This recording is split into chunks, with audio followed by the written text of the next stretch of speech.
That's why we have to think as black people. Stop singing and dancing and start thinking.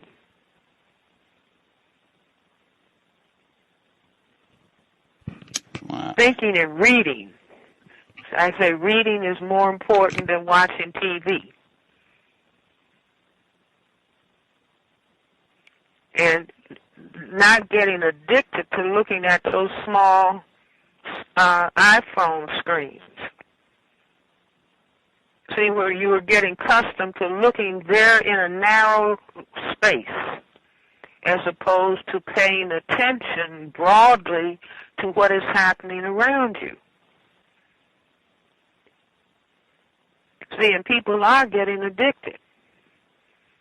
I don't know about you all, but I remember getting an electronic football game for Christmas, and I thought I had hit the jackpot. That was so cool. It was awesome. Now listen, let's be really clear.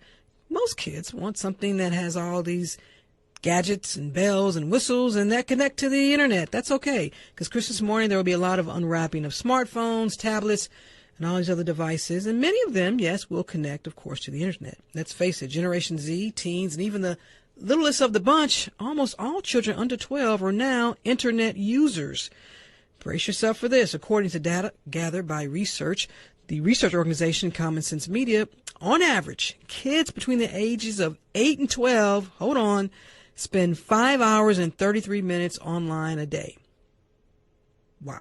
And teens between 13 and 18 spend 8 hours and 39 minutes online a day. My goodness, y'all go outside and play. With children spending more time online, that means their safety is a priority.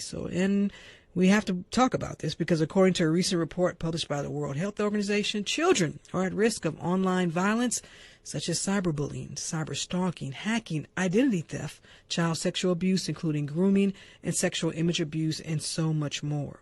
So recently, right here in Metro Atlanta, there was an 11-year-old girl who has now been found safe, left her home and met up with what authorities say was a 22-year-old man who her family says she met online. At one point, her family believed the little girl and the man were headed to Texas, and authorities believe the girl was a victim of human trafficking. Angie Boyd is a child protection expert and the program manager of Children's Healthcare of Atlanta's Stephanie V. Blank Center for Safety and Healthy Children. She joins me now so we can talk all about this, how to protect your kids online. Angie, thanks for taking the time. I really appreciate it. Great. Thanks for having me. So when you hear that more and more of our kids and teens are spending, online, that's what they do, and some adults do that. But let's begin here for our listeners who really may not understand that there are some serious threats out here for children and teens by just simply being online if they're playing games or watching whatever. Yeah, the internet serves as a vast conduit to perpetrators. They know how to look for vulnerable kids. So they're on the platforms. They're on gaming platforms. They're on Snapchat. They're on TikTok. They're on YouTube, trolling the comments sections, looking for kids who may be online at all hours of the day and night. And they may be making comments that make it look like they're lonely, or they may be, indicating that their parents don't understand them or they don't have any friends. And the perpetrators know how to respond to those comments and to reach out and to, fake a friendship, really, is what it is. They can pretend that they are another 11-year-old girl. They can pretend they're a 14-year-old boy, when really, in the case of the Clayton County girl, they're a 22-year-old guy. And they know how to do that. And so it's important for parents to know where their kids are going online, what they're doing, who they're interacting with, and put some boundaries in place before you let your child use devices.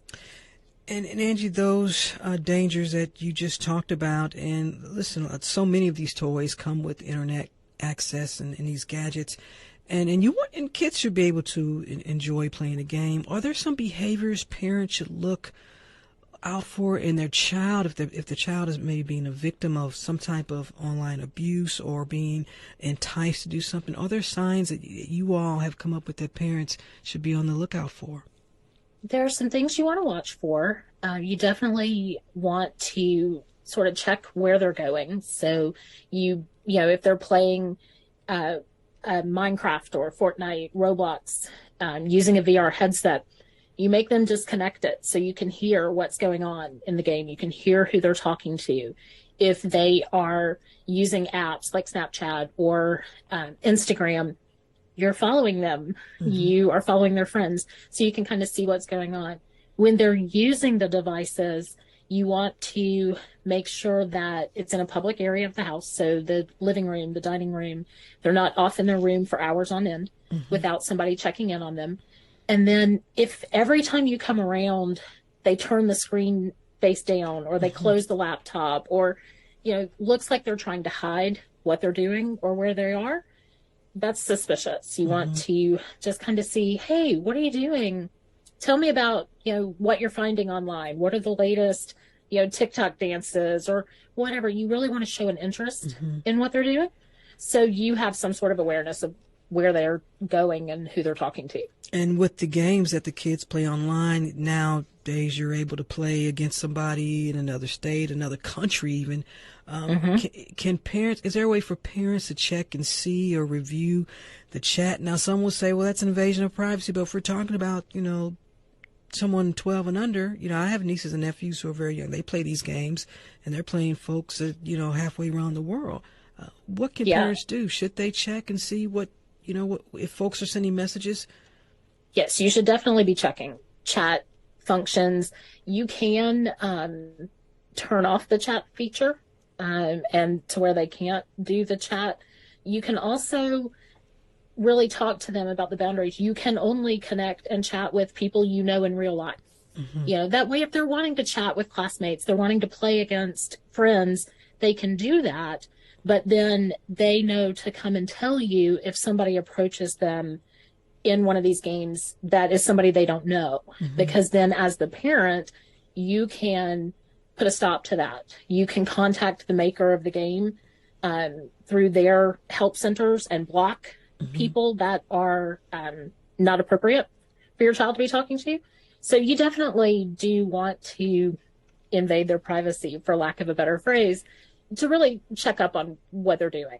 And Angie, for the little ones, and even for some of the teens, what conversation should parents have, at least you all suggest, that parents have with their children, so that they're on the lookout? Perhaps there's some words or some type of conversation that another individual is trying to entice them to get into. What should parents say to their kids?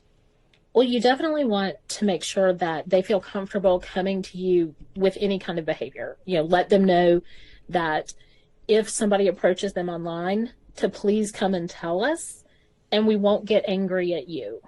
Kids need to know that they're not going to get in trouble if they report something has happened.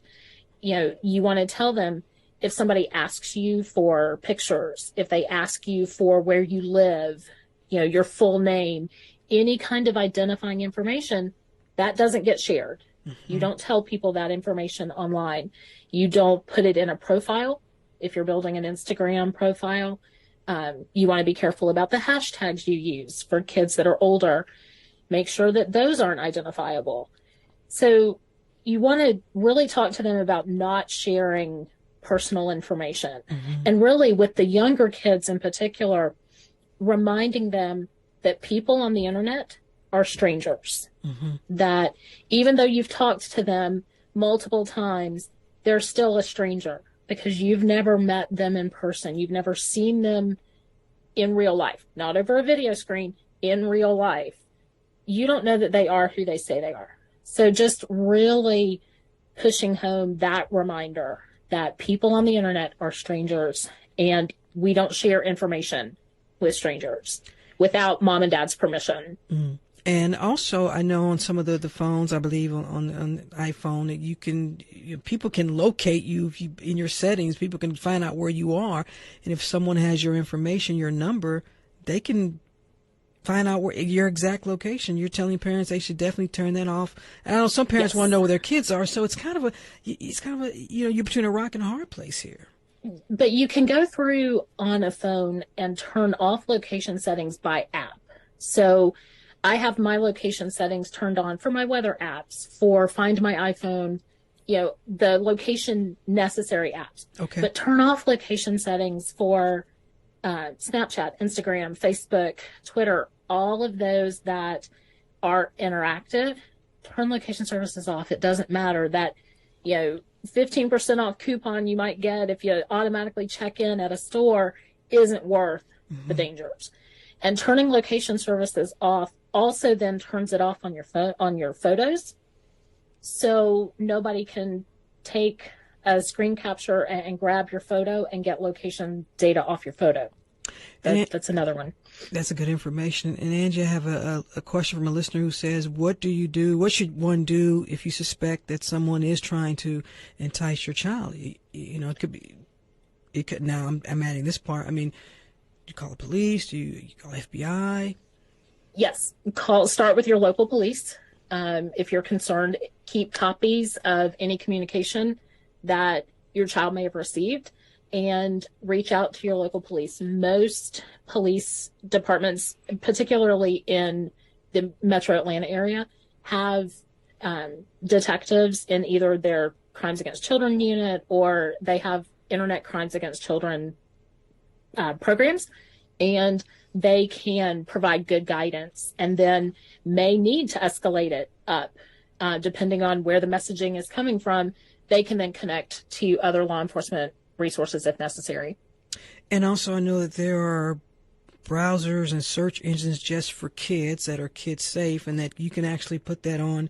If your child has his or her own laptop, you can actually make sure that that's the only search engine that they use, because it filters out any appropriate content. You can do that. You can put browser protections on computers and on phones. The limit to that, though, becomes if they're needing to do research for school or things like that, it may sometimes get in the way. So that sometimes it works, sometimes it doesn't. But you can also use these programs and use functions like Bark and Web Watcher and Net Nanny to help, because it can then send you messages about potential inappropriate content. So you can get a notification that maybe you want to go check this. And the nice thing is it can also check for certain phrases that may indicate some mental health concerns. So it may not just be safety, but it could be cyberbullying or suicidal ideation or things like that. Is there an age where you think that parents feel like maybe they think their child, their teen is old enough, but as you and I both know, it's been in the news, even teens and even young adults who have been cyberbullied, and the outcome has been tragic. So this information is for everyone, but especially in this day and age where a lot of these platforms are under fire for not doing enough. Through your lens, your own opinion, is there more that they can be doing, whether it's the gaming companies or the social media platforms? I think there's always more that can be done. I think the problem is there are always ways around it. And so that's the concern. And that's where it really then becomes important that parents are really working and paying attention, and that they really recognize their child's maturity level. And experts recommend waiting until middle school for a child to get a phone. Unless they're extenuating circumstances, maybe they're coming home from school on the bus and need a phone, but they don't need a smartphone. You can get a dumb phone for them, and get one like you get your great auntie, the jitterbug. Right, exactly. That I've told my daughter, she's 9.5. When she gets a phone, it will be a dumb phone, not a smartphone. And then really waiting until 8th grade to get them a smartphone, and waiting until 16 for social media.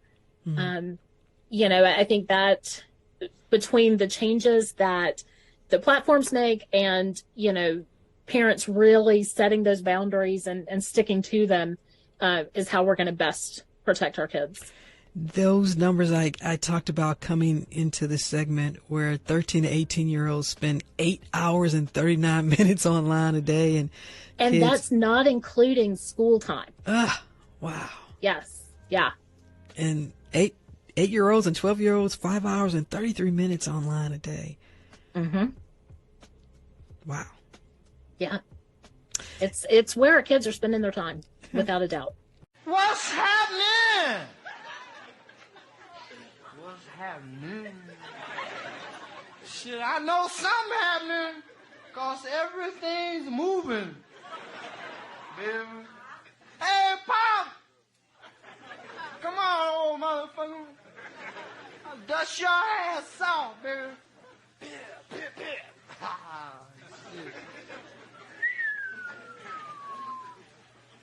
Hey, Pops, you got anything to do? Straighten me out, baby. Yeah, nigga, I got something for your ass. Got some advice. You better lay off that narcotic, nigga. That shit done made you null and void. No matter where you live in the U.S., no matter what you do, by now you've probably heard about or been touched by the fentanyl crisis. 2/3 of the 100,000 fatal overdoses in the U.S. last year were caused by fentanyl, and a Washington Post analysis says it's now the leading cause of death for Americans ages 18 to 49. What is particularly tragic, according to that same report by the Post, is that it didn't have to be this way. In a new series, the Post says that failures across 4 presidential administrations, both Republicans and Democrats, brought us to where we are today. Our colleague Michelle Martin spoke to one of the reporters on the series, Nick Muroff. He covers the Department of Homeland Security for the Washington Post. And Muroff began by saying what drew him and his team to the conclusion that failure by a succession of administrations let this crisis get out of control. There's an accumulation of failures behind the 100,000 annual overdose deaths. This is a crisis that's been building for many years. It spans several administrations and multiple institutions. This is the most lethal narcotics crisis in American history, and when these institutions were challenged with this epidemic, they've fallen short. Your series is titled Cartel RX, and one of the stories that you tell is how the people, I think, originally thought of fentanyl as a product mainly coming from China. But then you say that the Mexican cartels ended up owning this market. You know, how did that happen, and what does that mean for Americans? Around 2016, 2017, things really began to shift to Mexico as the trafficking organizations in Mexico realized that they could bring precursor chemicals from China primarily, and that they could make it themselves for far cheaper. And one of the most striking things we found in the course of reporting this is that heroin has almost disappeared from illegal drug markets in the United States, and it's been almost entirely replaced by fentanyl. And fentanyl is so much cheaper and so much more potent, and it's creating more addicts. And that's really the logic behind it. That's really what's driving this, is the desire of these trafficking organizations to create new customers, to get more people addicted. One of the sort of arguments of this piece is that there were points over the course of 4 different administrations that could have intervened in this crisis. And you're saying that pretty much at every stage that the administration was fighting the last war or a different war, if I can use the language, kind of the drug war. So to be fair about it, tell me one of the Democratic administrations that could have done more and why didn't they? Well, we go back to the Obama administration, for example, which when fentanyl first began to appear, treated it more like something that would be an additive to heroin rather than an emerging specific threat that would require its own strategy. This was also a time when there was a kind of a broad reconsideration of U.S. drug laws and the criminal justice system, and the White House drug czar's position was removed from the cabinet and demoted essentially. It was also the beginning of a period of real turmoil at the DEA. And then, of course, you know, when President Trump and his administration were so focused on the border, it was mostly to stop immigration. And the Department of Homeland Security under President Trump spent $11 billion to build a border wall that today is virtually useless for stopping fentanyl, because fentanyl is coming not with, you know, migrants who are crossing the border, but in vehicles and commercial trucks that smugglers are using to bring the drugs into the United States and evade detection. Can I just ask you, though, about the argument that, you know, 4 different administrations could have intervened in this and didn't? I mean, because the argument seems to be that this could have been anticipated but wasn't. And is that really the case? Or is this something that people just had not seen before and didn't know what it was? Which is it? It isn't that someone saw this and failed to act or, you know, made a specific decision at one point that led us to this point, but there were people on the front lines. There were prosecutors, federal agents on the border seeing this emerge in 2016, 2017, who were starting to ring the alarm bells about the threat that this would become when the cartels moved even more aggressively into fentanyl trafficking. And even during those years, those warning signs were mostly ignored. Well, in recent weeks, the Biden administration has said that it's slowing the rate of fentanyl deaths. Is that true? You know, I've heard that, but we haven't seen updates from the CDC. And this is, you know, again, one of the challenges, right, is that we have really only projected data from 2021. So here we are now at the end of 2022, and we don't have CDC figures on fatal overdoses. And the government doesn't have a good way to track this stuff in real time. So as one of the people we spoke to put it, it's like, you know, following this by visiting tracking this an epidemic by visiting cemeteries. So before we let you go, Nick, as I said, you were part of a team of reporters that reported this 7-part series. And do you mind if I ask you, what were one or two of the stories that kind of still keeps you up at night? You know, there were many heartbreaking stories that we came across in the course of reporting this. But there's one in particular that, you know, continues to haunt me. And that was this family, the Fazels, from Oklahoma, who lost one daughter in San Diego in 2020. They were able to, the police in San Diego were able to find the dealer that sold the fatal dose of fentanyl to their younger daughter. And that dealer was sentenced in October. The family went to the sentencing and returned home to Oklahoma. And 2 days later, their other daughter died of a fatal overdose. And so these are two parents who lost both their children. And it's just, you know, it's every parent's nightmare. And it's left, you know, this is an epidemic that has left so many families really hurting and so many parents very fearful. So anything we can do to bring attention to it, we hope can help. Nick Miroff covers the Department of Homeland Security for the Washington Post. He was part of a team of reporters that delivered a 7-part series on the fentanyl crisis. It's called Cartel RX. Nick Miroff, thanks so much for joining us. Thank you, Michelle. Rugged like Rwanda, don't wander far or get trapped up. Quick to rush the spotlight, baby. Rugged like Rwanda, don't wander far or get trapped up. Quick to rush the spotlight. Rugged like Rwanda, don't wander far or get trapped up. Quick to rush the spotlight, baby. You're in, get mopped up. Tax that spray your hall with rap aerosol. Rugged like Rwanda, don't wander far or get trapped up. The High Court in London is set to rule this week on a controversial British policy. It was introduced earlier this year and designed to keep migrants from traveling to the UK through routes that authorities say are illegal. Willem Marks has this report on what's at stake.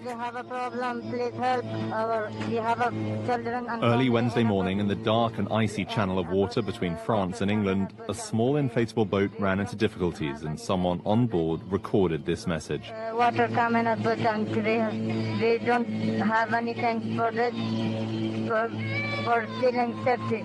Please help me, bro, please. British and French Coast Guard vessels, fishing trawlers and helicopters raced to rescue those aboard. Dozens were pulled from the water alive, 4 were found dead, several others remain missing. More than 45,000 people have made this dangerous voyage to Britain this year. Despite such tragedies, the boats have kept coming, just as stowaways on trucks have done for years. This summer, after months of difficult travel from the African nation of Sudan, a young migrant entered Britain, known to the court by the initials OOA. I didn't imagine that the moment I arrived, he told NPR, that I would be placed into handcuffs as if I was a criminal and was considered one. But he insists his circumstances back home in Sudan, which has seen political violence recently, left him with no choice but to flee. It was dangerous to stay on. My life was in danger, he says. My family was surrounded by a dangerous situation. The family suggested that I should leave because they feared that they might lose me because of the existing problem which the family faced. After arriving in Britain, he was detained for more than 2 months, then released on bail while his lawyers argued he was entitled to stay in the UK. The current case backlog means many people wait years for a final decision. Meanwhile, to discourage even more arrivals through dangerous routes, Britain's Interior Ministry had announced a partnership with the African nation of Rwanda. In theory, it would mean individuals, including OOA, could have their asylum claims heard in Central East Africa. In practice, the plans soon faced courtroom challenges from committed human rights and immigration lawyers like Sophie Lucas. We are really talking about highly vulnerable individuals who've been through unimaginable trauma, and for any of these individuals who have sought refuge in the UK, it is deeply distressing to have this prospect of being removed to a country where they have no connection and where their fundamental rights may not be respected. Lucas's law firm, Duncan Lewis, represents OOA and dozens of others threatened with deportation to Rwanda, and has taken part in a broader effort, she says, to prevent the entire policy from ever taking legal effect. We're seeking to ensure that none of our clients are removed to Rwanda and that their decisions to remove them are quashed, and a declaration that the policy itself is unlawful. After a series of successful filings on behalf of would-be deportees, the first aircraft chartered for a deportation flight this summer left the UK with not a single passenger. Critics of the policy were pleased at the setback, but many, like Claire Mosley of migrant support group Care for Calais, say the proposals should still be abandoned entirely. This policy is a brutal and terrifying policy for the UK to follow. We have a good reputation, I believe, for human rights and for fairness. And to see the UK going down this route is deeply distressing and counter to everything that I grew up believing about my country. The High Court in London will rule not on the morality of this policy, but instead its lawfulness. That decision could have significant consequences for asylum seekers like OOA, as he seeks to rebuild a new life in Britain. For NPR News, I'm Willem Marks in London. What do the lonely do at Christmas? What do they do? What do they do?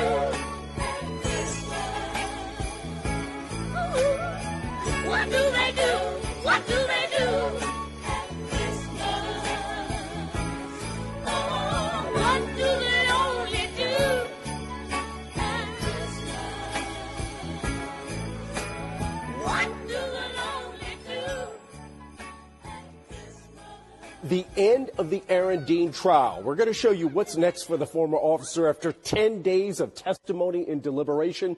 This afternoon, a jury recommended that Dean serve nearly 12 years in prison, but a very specific number of months and days that called to mind October 12, 2019, the night that he shot and killed Atatiana Jefferson. Izzy?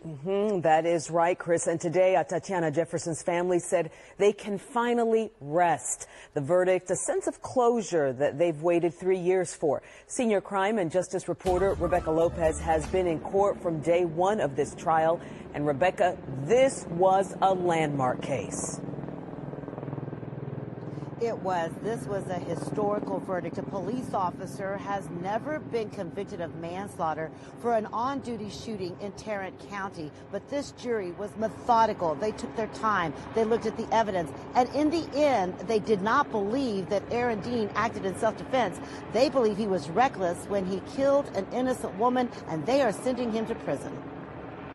Atatiana Jefferson was a bright, vibrant light. Atatiana Jefferson's family says they've had many dark days since October 12, 2019, the day Aaron Dean killed her. See, Aaron Dean, what you thought when you shot our baby through her heart was that you were going to put her light out. After the verdict, they faced him in court and told him even though she's gone, Atatiana's light shines through them. But I'm here to tell you that Atatiana was that light that refuses to die. Her older sister Ashley says initially she felt anger towards Dean, but on this day felt pity. I pity your ignorance. You do not know enough to be ashamed. She says his actions left a permanent stain on the city of Fort Worth and the police department. You went into an American citizen's home because their doors were open, and you shot a black woman to death in front of an 8-year-old child. Prosecutors say this verdict was about Aaron Dean and not an indictment of police officers. There are so many great police officers in the city of Fort Worth and in Tarrant County and across this nation. This particular officer made a series of decisions early that morning that cost this woman her life. It took the jury nearly 13 hours to decide on sentencing Dean to more than 11 years in prison. Prosecutors talked to the jury afterwards. They say the jury actually got along through the process. They just took their time realizing the weight of their decision. It's just a testament as to how hard this group of people worked. They were deliberate in their decision for guilt innocence, and they were deliberate in their decision for punishment. He's your prisoner, Sheriff.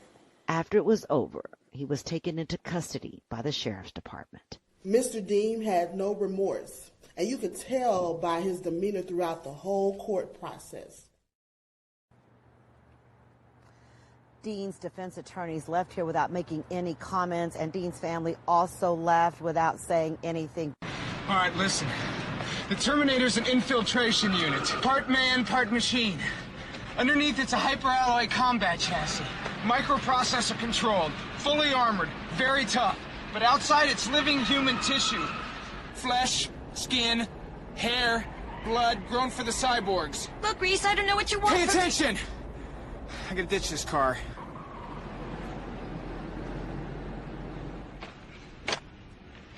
The 600 series had rubber skin.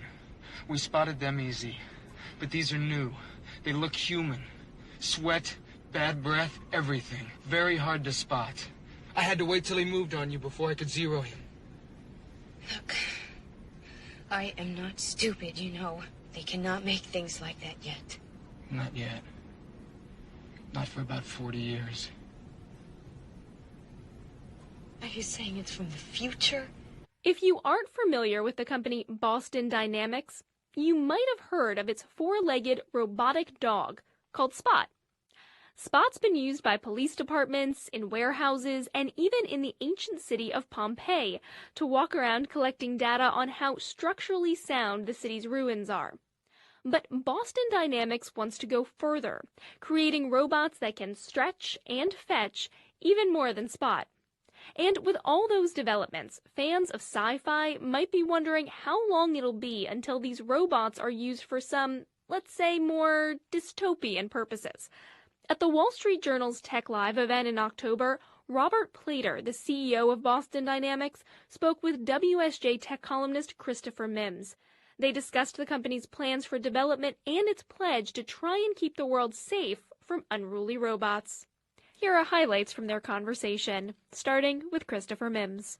Probably a lot of people don't realize, I didn't realize, that your company is 30 years old. And your first kind of real product in terms of it's actually out in the world is Spot, the robot dog. You know, I have to ask, what took so long? What took 30 years to get a four-legged quadruped? When we started this, building a robot that could go anywhere a person could go was a dream. You know, nobody had done it before. And honestly, it took decades to figure out what are the fundamentals of legged balance, how to apply that not only to a quadruped, but to a biped as well. And that just took time. So speaking of what makes this so difficult, why it took decades, I would love to introduce or reintroduce this audience, depending on your level of experience with Boston Dynamics, to Spot. This is Spot. Now, normally when Spot's operating in a factory, it will be autonomously moving around. Today, Adam is driving it. But you notice, Spot saw those steps. It could actually place its feet carefully going up and down. There's an important point. This robot, it's always making little adjustments to maintain its balance. And you don't always see that when it's walking steadily back and forth. Now, the robot has omnidirectional vision, has cameras that go all the way around the body. So that's how it could see the steps. It creates a little terrain map. Now, when we put Spot in a factory, we'll often have an instrument on it, maybe a thermal camera, maybe a visible camera. And we can point those cameras or those sensors at a piece of equipment. So Spot's literally peering around when it's doing an inspection in a factory. All the time. So the thermal camera will look for a piece of equipment that's abnormally warm. The acoustic sensor can find a compressed gas leak, which turns out to be a waste of energy. Now, this Spot is configured with an arm. So notice how the body is moving along with the arm. We try to coordinate the two. So much like you don't think about controlling your arm and your body differently, we want to control the whole system as sort of one unit. I want to talk about your business in whole. This is really impressive, but part of the challenge with robots is predictability, right? And so as I understand it, the engineering that you've put into this robot, it's not what we think of as AI, right? It's not a ton of machine learning, for example, because that can be a black box and can behave unpredictably. Could you talk about the brains of Spot? I think you framed the question very nicely. So, you hear a lot about AI, and we do use AI in Spot for some pieces, like identifying a visual object that you want to go, a door handle, right? So that's sort of standard AI techniques. But there's other techniques that are evolving, reinforcement learning, for creating the motion control software. And we're experimenting with that. We're comparing that to what we traditionally do, which is a slightly different approach. We use a lot of model-based control and optimization techniques. The important point is you want rapid authoring. If the potential of these robots are going to grow, we need to have new behaviors be something that we can create quickly. And we're finding with these optimization techniques and model-based control techniques, we can generate behaviors now in a matter of days or hours. In times past, it took us months to do that. But to be clear, and it's more predictable. And right. I think that's an important point, that the reinforcement learning is all data-based.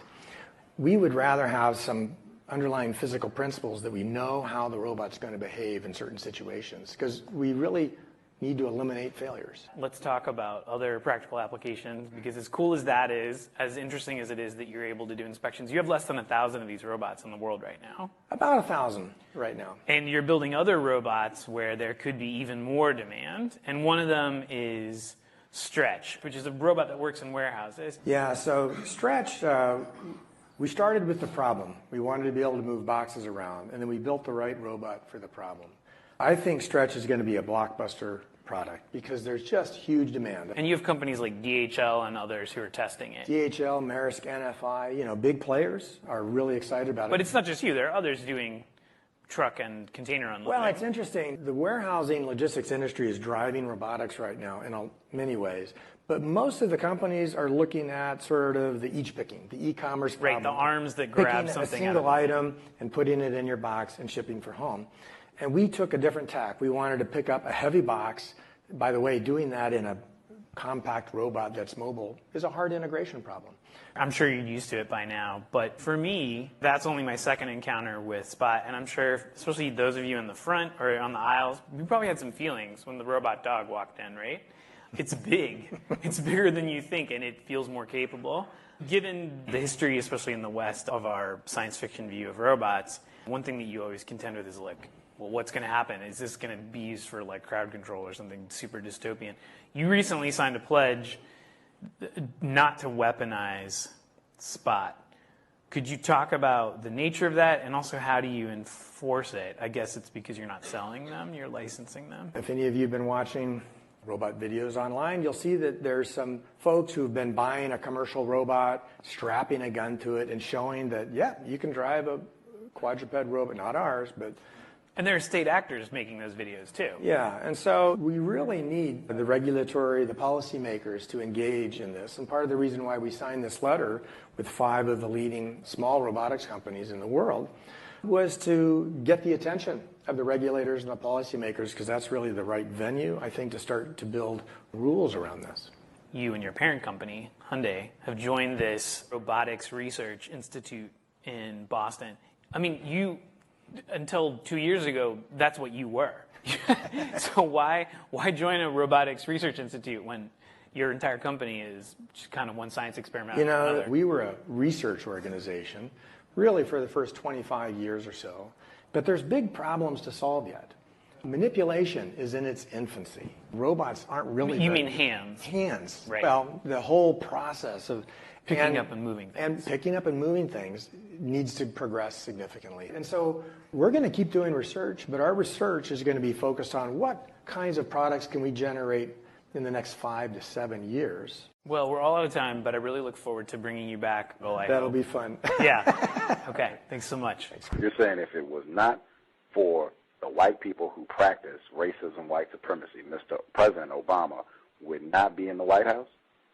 If any black person who forgets that is getting a very important fundamental. He couldn't even been running. His name would have not been known. He wouldn't have had a white mother in Kansas. Cousins from Kansas City, Kansas will remain in prison. This is Celester McKinney and Brian Betts. Here they are. They were convicted of a 1997 murder. We covered their October hearing asking a judge to overturn their convictions. Well, that did not happen. Investigative reporter Angie Raccona looks at why this case received so much attention. That's because the men blamed disgraced detective Roger Golubski. The cousins were convicted in separate trials due to their uncle's testimony. Carter Betts originally said he was sleeping when he heard the gunshots back in 1997. Weeks later, he said his nephews were responsible. The two men point out the murder victim, Greg Miller, was Golubski's nephew by marriage, something they discovered after the trial. Their uncle recanted in court, saying he was pressured by detectives to implicate his nephews or he would go to jail. Carter Betts identified a picture of Golubski as the detective who pressured him. Golubski also testified, but he denied he was involved in the case. Today, the judge acknowledged the, quote, cloud of doubt surrounding Golubski. Golubski faces federal charges related to rape, kidnapping, and sex trafficking. But the judge said he was not impressed with the uncle's recantation, expressing a lack of confidence. This decision came down today in a virtual hearing. The cousins did not react, but it appears they will continue their legal fight and appeal the decision. Brian Betts released a statement to KCTV5 through his sister proclaiming he's innocent and thanked everyone for their support and their prayers. Golubski remains on house arrest despite the charges he faces. That's due to his medical condition. We'll continue to follow all of the developments. Angie Raccona, KCTV5 News. The wood pump allowed New Orleanians to spread out and also to cut themselves off from one another. Technology, Lewis found, accelerated racial segregation rather than slowed it down. The wood pump made New Orleans East possible, but first came the interstate, which did nearly as much to reshape the geography of New Orleans. It would have been unthinkable to build an elevated highway above St. Charles Avenue or Magazine Street, yet that's what happened on the other side of town in the 1960s when the city fathers mapped the I-10 through the center of Treme, a white man's highway through the black man's bedroom, said one critic on the losing end of that fight. The interstate was built directly over Claiborne Avenue, the commercial center of black New Orleans. In its day, Claiborne was a handsome boulevard of large oak trees lined with businesses, most of them black-owned. By the time of Katrina, it was a strip of vacant storefronts under a thick slab of elevated concrete thrumming with traffic. Lewis judged it as nothing short of murder. When the Claiborne Expressway was built through the Treme, it decimated what some remember as the Black Wall Street of New Orleans. It's been called a textbook example of America's racist highway history. Now there's a new federal program to address that past and a few ideas in New Orleans for how to best use the money. Reporter Carly Berlin has the story. The Charbonnet Funeral Home is elegant. The chapel has tall ceilings. Families meet in rooms with ornate furniture and shiny wood mantels to discuss plans for their lost loved ones.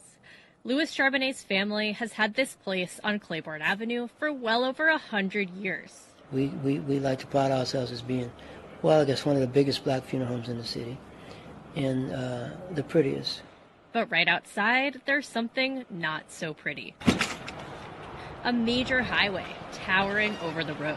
But this is what I gotta look at every day. When I come out here with funerals. But it wasn't always like this. Charbonnet is 83, and he remembers what Claiborne was like before this section of I-10 was built in the 1960s. Grocery stores, hardware stores, restaurants, everything was right here in this maybe 6 or 8 block area, and it was completely destroyed. His family managed to hang on, but many others couldn't. Interstates all over America cut through black neighborhoods like this one. They were built at a time when black residents often had little say over political decisions. Homes were destroyed. Businesses were gutted. But now, for the first time, the federal government wants to help. If federal dollars were ever used in a way that separates or segregates, then a pretty good use of federal dollars now would be to connect and to address those harms. That's U.S. Secretary of Transportation Pete Buttigieg promoting the new Reconnecting Communities program before Congress this past summer. It's part of the Biden administration's infrastructure law, and Louisiana, along with the city of New Orleans, has put together a nearly $95 million proposal for Claiborne.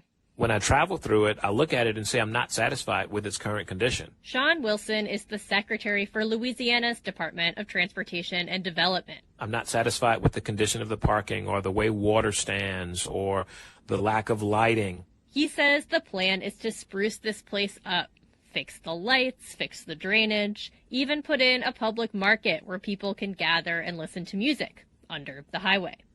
And maybe remove some of the I-10 ramps that slice through the Treme. Wilson sees that as a sort of experiment.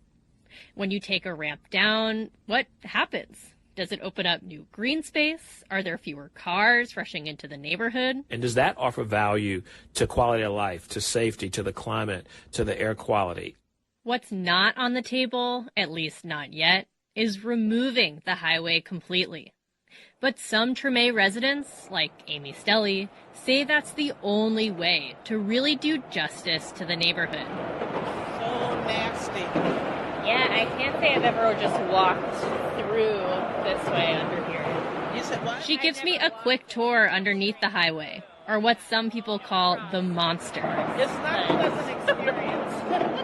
Stelly is an architectural and urban designer. She lives just a block and a half from here. And for years, she's called for the highway to come down.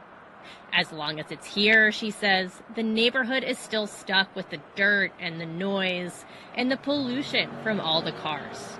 She has this to say about the local government's plan.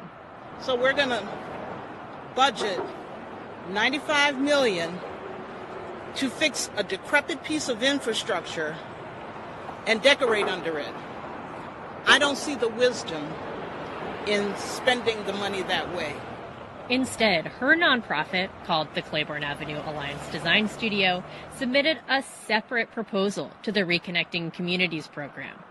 Their idea is to do a feasibility study to redevelop Claiborne. That means do a big traffic analysis, host community meetings, look at needs for affordable housing.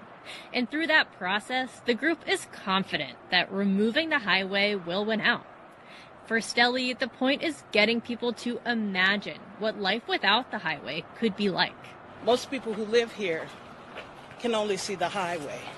We want to give you that new vision of Claiborne that harks back to its former glory.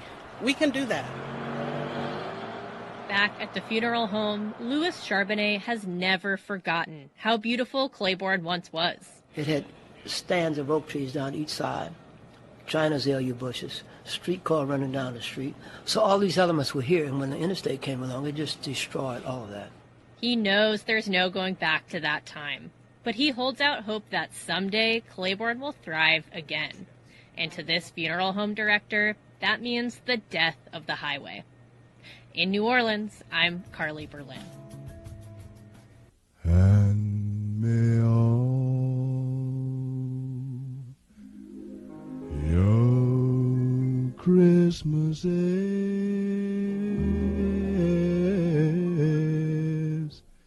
be white. A promise of affordable housing sits at 18th and Peoria in Chicago's Pilsen neighborhood. It's the single largest vacant and developable lot in the gentrified neighborhood. For roughly 20 years, the property has changed hands, with community members organizing for affordable housing at each turn. Now, the city owns the land and promises to build that affordable housing, and residents want to give their input. WBEZ's Indy Cara reports. Felipe Luna is a lifelong resident of Pilsen. He walks down 18th Street, a major artery dotted with bars, restaurants, and shops, and shares stories from his childhood. There were tracks back in the day, and the train used to always come. before you used to go to school, put a penny on the tracks, and then when you would come back from school, it would be flat. For decades, Pilsen has been a community of Mexican immigrants and is a thriving hub of Chicago's Latino community. But as one walks east down 18th, the number of businesses suddenly drops off into a large, vacant space, the lot at 18th and Peoria. Luna grew up right across the street. The parcel stretches towards a set of train tracks, the high-end buildings of University Village rising in the background. This empty space, if you think about how housing could be different, or just any commercial space, you see that if it's done right, it doesn't look across the tracks like a different world. The 6-acre parcel is one of the last chances for a large affordable housing development in Pilsen. Data from the DePaul University Institute for Housing Studies shows that between 2010 and 2020, the share of low-cost rentals in Pilsen declined by about 37 percentage points. The share of households earning over $100,000 has increased, while the share of households earning less than $50,000 has declined. As you move through the neighborhood, one can see the contrast. Townhomes with starkly modern architecture stand next to older brick and wooden buildings. Vicky Arroyo is with the Resurrection Project. The organization has been providing affordable housing in Pilsen for about 3 decades, and they're hoping to bid to develop the lot. We have heard residents tell us that the community is changing because they don't see children in the parks anymore. They don't know their neighbor. They used to know their neighbor. The lack of affordable housing in Pilsen puts a strain on the nonprofit. Arroyo says a new development of theirs has 53 units, but over 1,000 individuals expressed interest. The city planning and housing departments, along with their consultants, have tried to center community engagement. They've been holding public and stakeholder meetings since the late summer to collect data on things like affordability and green space. At tonight's meeting, they'll present preliminary findings. As of now, officials say they're aiming for the development to be majority affordable.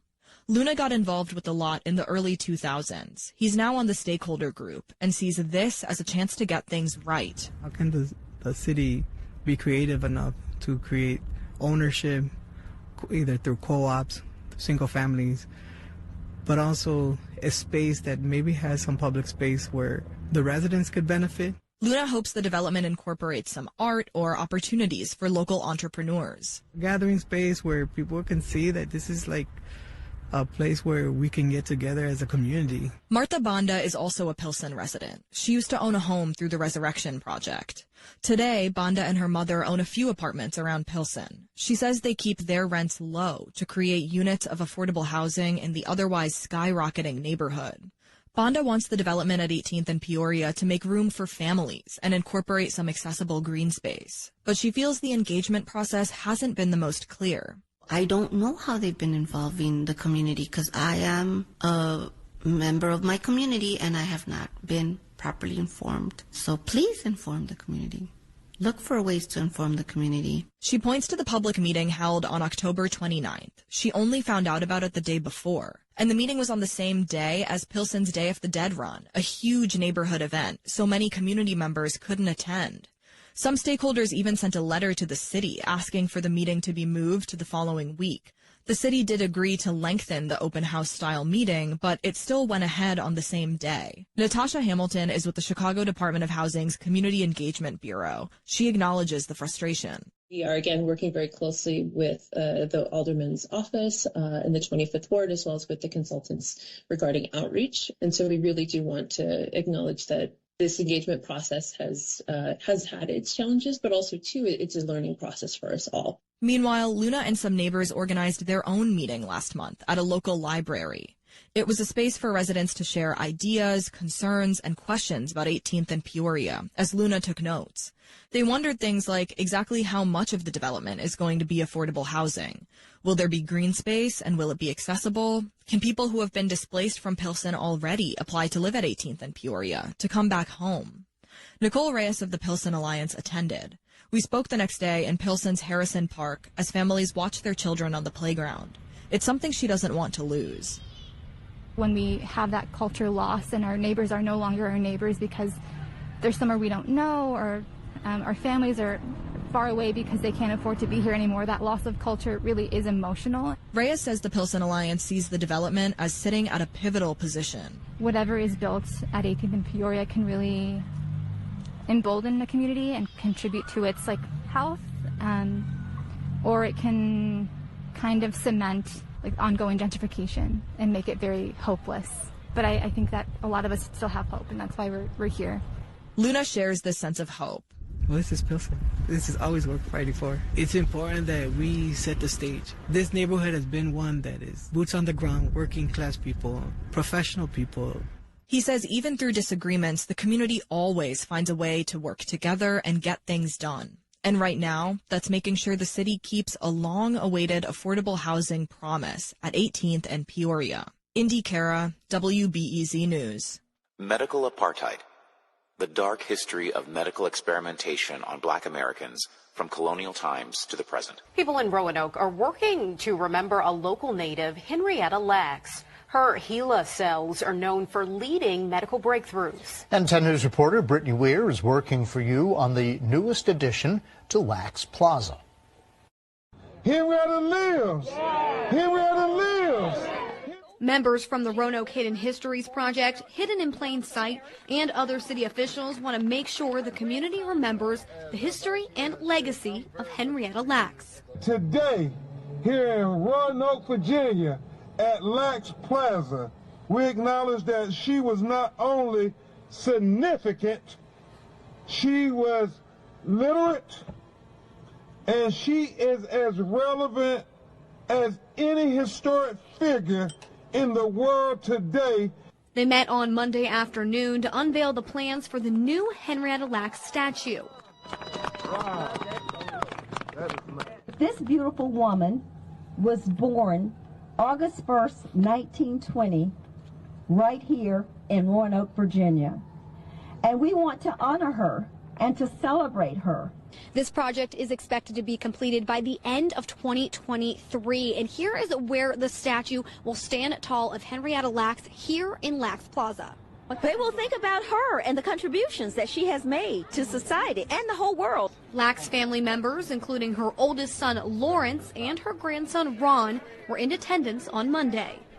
It's a real honor to be here in Roanoke to humanize my grandmother. For so long, they called her HeLa cells. Her name is Henrietta Lacks. Ron says for so long, his family has been quieted, but now their story is breaking through. It took 3 generations, and I was finally able to get through. I mean, and it was a slow, agonizing process because nobody really wanted to hear the family side of the story. Ron says this project in Lacks Plaza is the first to reach out to the family first for approval. For Roanoke to go through the estate was a big honor in recognizing the family, because a lot of entities haven't. Hidden in Plain Sight and Roanoke Hidden Histories is also working on creating a virtual reality documentary that will acknowledge African American history in community public spaces. In Roanoke, Brittany Weir, 10 News, working for you. You will kowtow, you will step and fetch. Frank, if you think you can get me used to it, it's the way of the world. If you're so hot on discipline, then goddammit, start by accepting mine. Because contrary to popular opinion, I'm the head nigger in charge. Well, it's happened again. Racist graffiti at a school, and this time it's at Wayland High School. As WBC's Brandon Truitt shows us, the message targeted one person in particular. It's happened before, and this is, I think, just like the peak. Students and staff at Wayland High School greeted with this racist message Wednesday morning, equating the superintendent here with a racial slur. I think that it's really sad that some people think that way in Wayland, and yeah, I don't know how the administration's going to go about dealing with it. The Wayland Police Department says they were alerted to the graffiti around 7:30 in the morning. This image from a teacher shows the graffiti covered in paper before it was ultimately painted over. The message was painted on the Wayland Community Pool building. It sits right on the road at the entrance of the high school. Wayland Superintendent Dr. Omar Easy appears to be the intended target of the message. New to the role within the last year, Dr. Easy has gone from an NFL player to educator education leader and joined a rarefied group as a superintendent of color in Massachusetts. The Department of Elementary and Secondary Education telling me out of the 273 superintendents in the state, 21 are people of color, including just 8 who are black. Just your general reaction to the facts of this story. Usually done with the intention to spread fear and intimidation to those targeted. Peggy Schuker is over the Anti-Defamation League of New England and points out this kind of racist incident has a ripple effect. When you look at it, it's not just something that targets the individual named in it, but really everyone who's a member of that marginalized community. And that's something that's really important to keep in mind. The Wayland School Committee, along with the Teachers Union, releasing a joint statement saying, quote, "As a school community, we denounce this heinous act of racism. This is not who we are as a community. We are also outraged that this one act undermines the work we are doing to build an inclusive environment." The police chief says his department is investigating, adding, quote, "The person or people found responsible for this hateful message will be held accountable." As for Dr. Easy, he did not return our request for comment for this report. With just days until the winter break, a racist act casting a shadow on an otherwise quiet community. In Wayland, Brandon Truitt, WBZ News. Like anybody, I would like to live a long life. Longevity has its place. There is grim news today about the state of America's health. The average expected lifespan for a person in this country shrank by over 7 months last year, according to the CDC. That comes after an even steeper decline in 2020.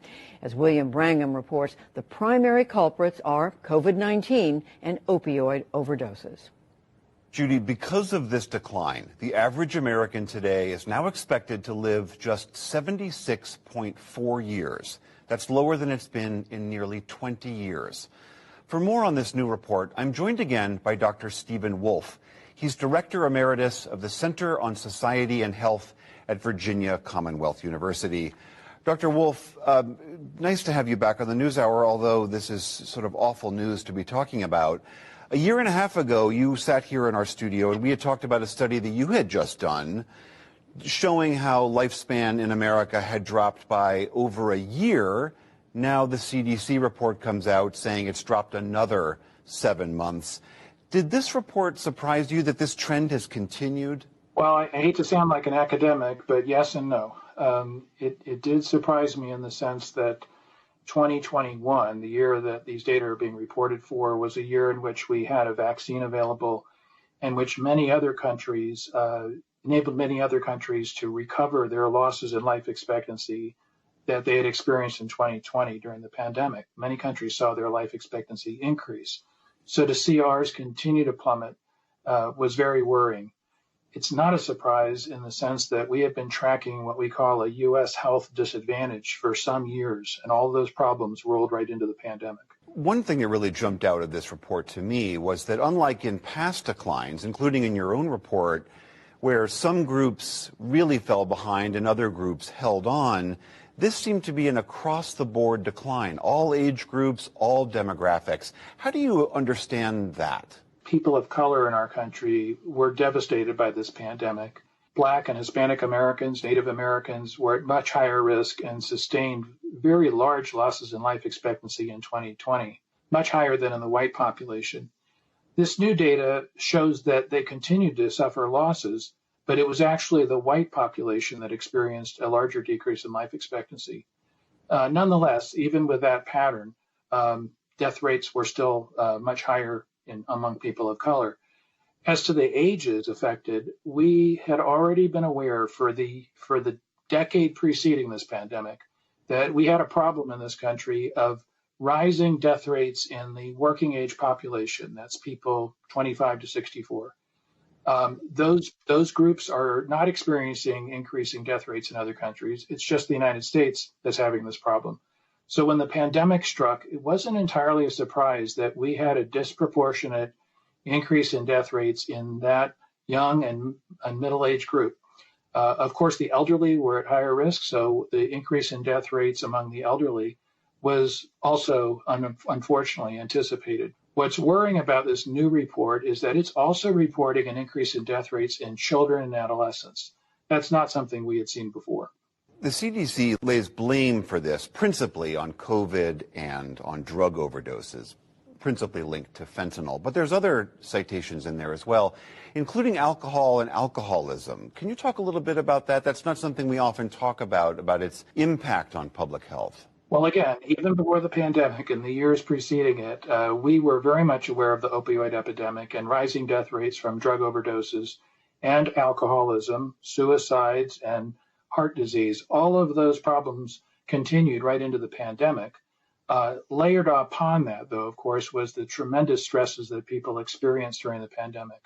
So individuals struggling with addiction disorders, either to drugs or alcohol, were more vulnerable to those conditions and had reduced access to substance abuse and counseling services to address those problems. So unfortunately, we've seen a disturbing rise in deaths from alcohol and drugs, but also our healthcare system was disrupted overall. And so people with chronic diseases have more limited access to primary care and specialty services. And we saw increases in death rates from heart disease and diabetes and other chronic illnesses. It's just so striking to see this standard benchmark metric going down in a country as wealthy and prosperous as we are. And as you're saying, we are unique compared to other similar nations. Why is that? Well, it's not because we don't spend enough on health care. We are unique from other countries also in the massive amount of money we spend on health care, much higher than other countries and much higher than countries in which people live longer lives and are healthier. So this is a lesson for us that health care is only a partial answer. Studies suggest it only accounts for about 10 to 20% of health outcomes. Our health is really shaped by our living conditions, jobs, the wages we earn, our wealth accumulation, the education that enables us to get those jobs. And we're struggling in those areas. And it's because of that struggle that we're seeing our health suffer as a result. You're describing then potential remedies to arrest this decline are fundamental structural changes to American society. It's not just vaccines to avoid COVID deaths or naloxone to avoid overdose deaths. You're talking about something much more systemic. If this had only happened during the pandemic, we could blame it on a virus. But the fact that it's been going on for so many years tells us that we as a society have to make a decision. We have to shift our priorities if we want to be healthier and we want our children to not die prematurely. The country that we live in is the richest in the world, but we have the highest level of income inequality. So much of the resources that we need for a healthy population are not available to most of the population. All right, Dr. Stephen Wolf, Director Emeritus at the Center on Society and Health at Virginia Commonwealth University. Always good to see you. Thank you. Likewise, and thanks for giving attention to this important issue. Hitler had the supreme fascist state. And what was he worried about in Europe and in Germany? He was worried about white genetic annihilation. In what will surely be one of the last Nazi-era trials, a court in Germany has sentenced a 97-year-old woman to a 2-year prison sentence for complicity in the Holocaust. Irmgard Furchner worked as a secretary at the Stutthof concentration camp in what is now Poland. Prosecutors argue that by handling the camp commandant's correspondence and performing other administrative duties, Furchner facilitated an operation that killed 65,000 people. Our Europe regional editor, Paul Moss, has been following the story. Well, this was a relatively small camp in what is now Poland. I think it says something about the scale of the Holocaust, doesn't it? That in a small camp, 65,000 people were murdered. They were Jews, they were Russian and Polish partisans. There were others. There were Norwegians there who'd refused to cooperate with the occupation of their country. And yes, the prosecution argued that Irmgard Furchner, by working as a secretary there, she helped to make the smooth running of the camp happen. And she was put on trial. One interesting detail, when she was due to appear in court in September last year, that was when the trial was set to begin, and this 97-year-old woman absconded. She disappeared, and she actually managed to evade the police and made it as far as Hamburg before she was recaptured, put in custody for 5 days, and then had her time in court, which ended today. Tell us more about what happened during the course of that trial. Irmgard Furchner herself didn't say anything. She sat there wearing a mask most of the time. And it was an odd spectacle because she was only a teenager when these offences were committed. She was tried in a juvenile court, an 97-year-old woman appearing there. But her defence argued quite simply that she didn't know what was going on there. That was their argument. The prosecution said this was absurd with so much killing going on in a very small camp. And then right at the end of the trial, having been silent, Irmgard Furchner broke her silence. She said she regretted being at the camp. She was sad about what had happened there, but at no stage did she admit her guilt. However, it seems the court has not accepted her defence and did hold her responsible. And Paul, as we're saying, she's a 97-year-old woman facing up a 2-year suspended sentence, unlikely to be enforced. Why has this case attracted so much attention? I think there's several reasons. One thing is that she's one of the first women for many decades to be tried in connection with the Holocaust. It was a trial which the prosecution described as being of outstanding historical importance. A lot of survivors of the Holocaust managed to testify about what the prosecution called was the absolute hell going on there. The prosecution suggested this may be the last big Nazi trial. After all, we're talking about events of 80 years ago. But I think there's something else going on here. The Holocaust, when people think about the perpetrators of it, they usually think about, sadistic concentration camp guards beating people to death, maybe forcing them into the gas chambers. But a much more modern way of thinking about it is this was a huge bureaucratic operation. Millions and millions of people needed to be murdered in cold blood. That required all sorts of banal things, trains to be organised, buildings to be commissioned, fences to be built. And Germany itself is much more reckoning now with the fact that a wide number of people were complicit in this process. It was clearly symbolic to put this woman on trial and only a 2-year suspended sentence. I think this was partly about establishing the complicity, the wider complicity of so many people in what was regarded as the 20th century's greatest crime. Paul Moss. The Turner Diaries. It sold over 500,000 copies. Who do you think is buying it? Eric Rudolph, the Olympic bomber, Wei Page, who shut up the Sikh temple, Larry Ford, developing typhoid and cholera, William Carr with the cyanide bomb, anthrax, ricin, botulism, C4, IEDs. I could go on like this for hours, and all of them are white supremacists.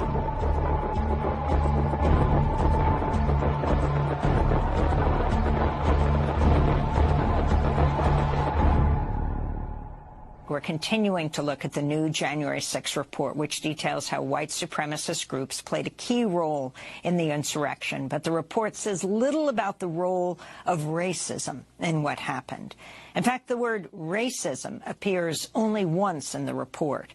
The committee chair, Benny Thompson, writes in his introduction, quote, I believe most Americans will turn their backs on those enemies of democracy, but some will rally to the side of the election deniers. And when I think about who some of those people are, it troubles me deep inside. White supremacists, violent extremists, groups that subscribe to racism, anti-Semitism, and violent conspiracy theories, those who would march through the halls of the Capitol waving the Confederate battle flag, Thompson wrote. Well, to talk more about the January 6th report, we're joined now by Hakeem Jefferson, an assistant professor at Stanford University, faculty affiliate with the Center for Comparative Study in Race and Ethnicity and the Center for Democracy Development and the Rule of Law. We welcome you to Democracy Now! It's great to have you with us, Professor Jefferson. Talk about what you feel has not been adequately addressed here when it comes to Donald Trump's leading the insurrection and the insurrection itself. Thank you so much for having me, Amy. It's a real honor to be here. When I wrote my initial piece about January the 6th, the day of the insurrection, I wrote that piece because I worried so much that what would get lost in the shuffle as we talked about this spectacular event was the role of race and racism. It's striking, the image of Benny Thompson as the chair of the January 6th committee, a Southern black man leading the charge to investigate the insurrection. And it's not surprising that it is in his opening remarks of the report that we see the word racism emerge. We see him telling this story about an insurrection that has far deeper roots than simply the fact that Donald Trump wanted to hold on to power. And so what I worried would get lost in the shuffle, and what I think enough people haven't attended to, is how much the insurrection reflects these deep resentments and this sort of a long-standing grievance that so many white Americans have when they worry and are anxious about what they perceive to be a precarious hold on power.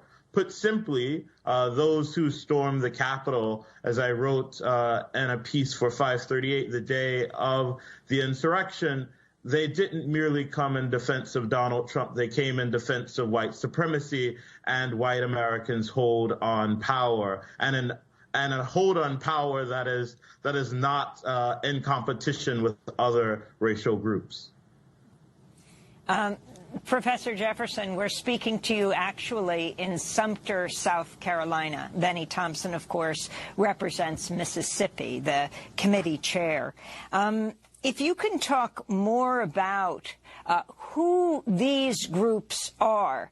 You know, I just asked John Nichols about the chair of the Joint Chiefs of Staff, Milley, he was saying, why are these guys, the Proud Boys, why are the Oath Keepers, why are they even allowed to be there? And, also, you know, there was word that many people were armed. If you could comment on this. Yeah, I mean, these are far-right extremist groups. The Proud Boys sort of outwardly say that they're not a white supremacist group. They've engaged, however, in activities that align with white supremacist and white nationalist ideologies. These are groups that hold a kind of mantle of traditional masculinity. They wield a kind of conservatism and traditionalism that hold up the mantle of Western values. These are groups who you don't need a PhD to understand their ideology. These are groups that are really okay with a kind of racial hierarchy in this country, want to sustain a kind of hierarchy where white men are empowered, and Donald Trump embodied the values of these groups. We'll recall that he said to stand down and stand by to these groups. He made no secret of his at least tacit allegiance with the ideologies that these groups professed. And so when January 6th comes, it's no surprise that leading the charge, and I mean that literally, leading the charge to obstruct democracy were members of these groups who had planned for some time in Reddit groups and in other dark places of the internet, had planned the insurrection, had talked about violence, had talked about killing Nancy Pelosi and Mike Pence if he didn't do his duties that day as they saw fit. And so these are groups who had long held these ideologies, who on the day of the insurrection led the charge, and who, if not for luck that we had that day, would have carried out, I think, even more violence in service of protecting and defending Donald Trump's legacy, but also in holding up the mantle of white supremacy and white nationalism. Can you talk about Benny Thompson being chair of the select committee that is trying to hold President Trump to account? Benny Thompson of Mississippi, who often requotes the late, great John Lewis talking about good trouble versus Donald Trump. I mean, it is such a striking visual to see, and what is one of the most powerful committees that the Congress has ever had. This Southern black man who speaks with a Southern drawl, who can talk about racism not merely because he studied it, but because he lived it in the American South. And to have him lead this committee where race and racism were at the fore, if only because we were forced to engage with the real power and politics of Benny Thompson and imposing, if soft-spoken, black man who I think will go down in the history books as having led a committee that did really important work. And so I am, as you noted, currently in Sumter, South Carolina, a place that has its own racial history. And I think Benny Thompson brought that history with him, that history of race and racism in the American South, to his duties as chair of this committee. And as I noted earlier, it's not striking that it's not surprising, I should say, that the one time that racism is mentioned in the report is by Benny Thompson, a person who saw, I think, Donald Trump for exactly who he is, a political elite sort of showered in privilege, showered in a sense of entitlement, and showered in a sense of whiteness and of white supremacy, a sense that people like him should wield power in this country. And I don't think that was lost on Benny Thompson, and I think that comes through rather clearly in those remarks that you shared with us from his opening comments in the report. Hakeem Jefferson, we want to thank you for being with us, Assistant Professor, Stanford University, Faculty Affiliate at Stanford Center for Comparative Study in Race and Ethnicity, and the Center for Democracy Development and the Rule of Law, speaking to us from Sumter, South Carolina. She's my friends, but I'm in France. I'm just saying. We start in Paris, where tensions on Friday were high after a gunman killed 3 people in an attack on a Kurdish cultural centre, a nearby restaurant and hairdressing salon in the heart of the French capital. All 3 of the dead were Kurds. 3 others were wounded. The suspected attacker, a 69-year-old man, was overpowered. This witness described what happened. We were walking in the street and we heard gunshots. We turned around and saw people running left and right. And then 5 or 6 minutes later, because we know the people who work at the hair salon, we went into the salon and we saw that they had arrested a guy, an old man, elderly, tall, and that there were 3 injured people. I was the one who called the fire department. I was the one who called the police to say that there were wounded people.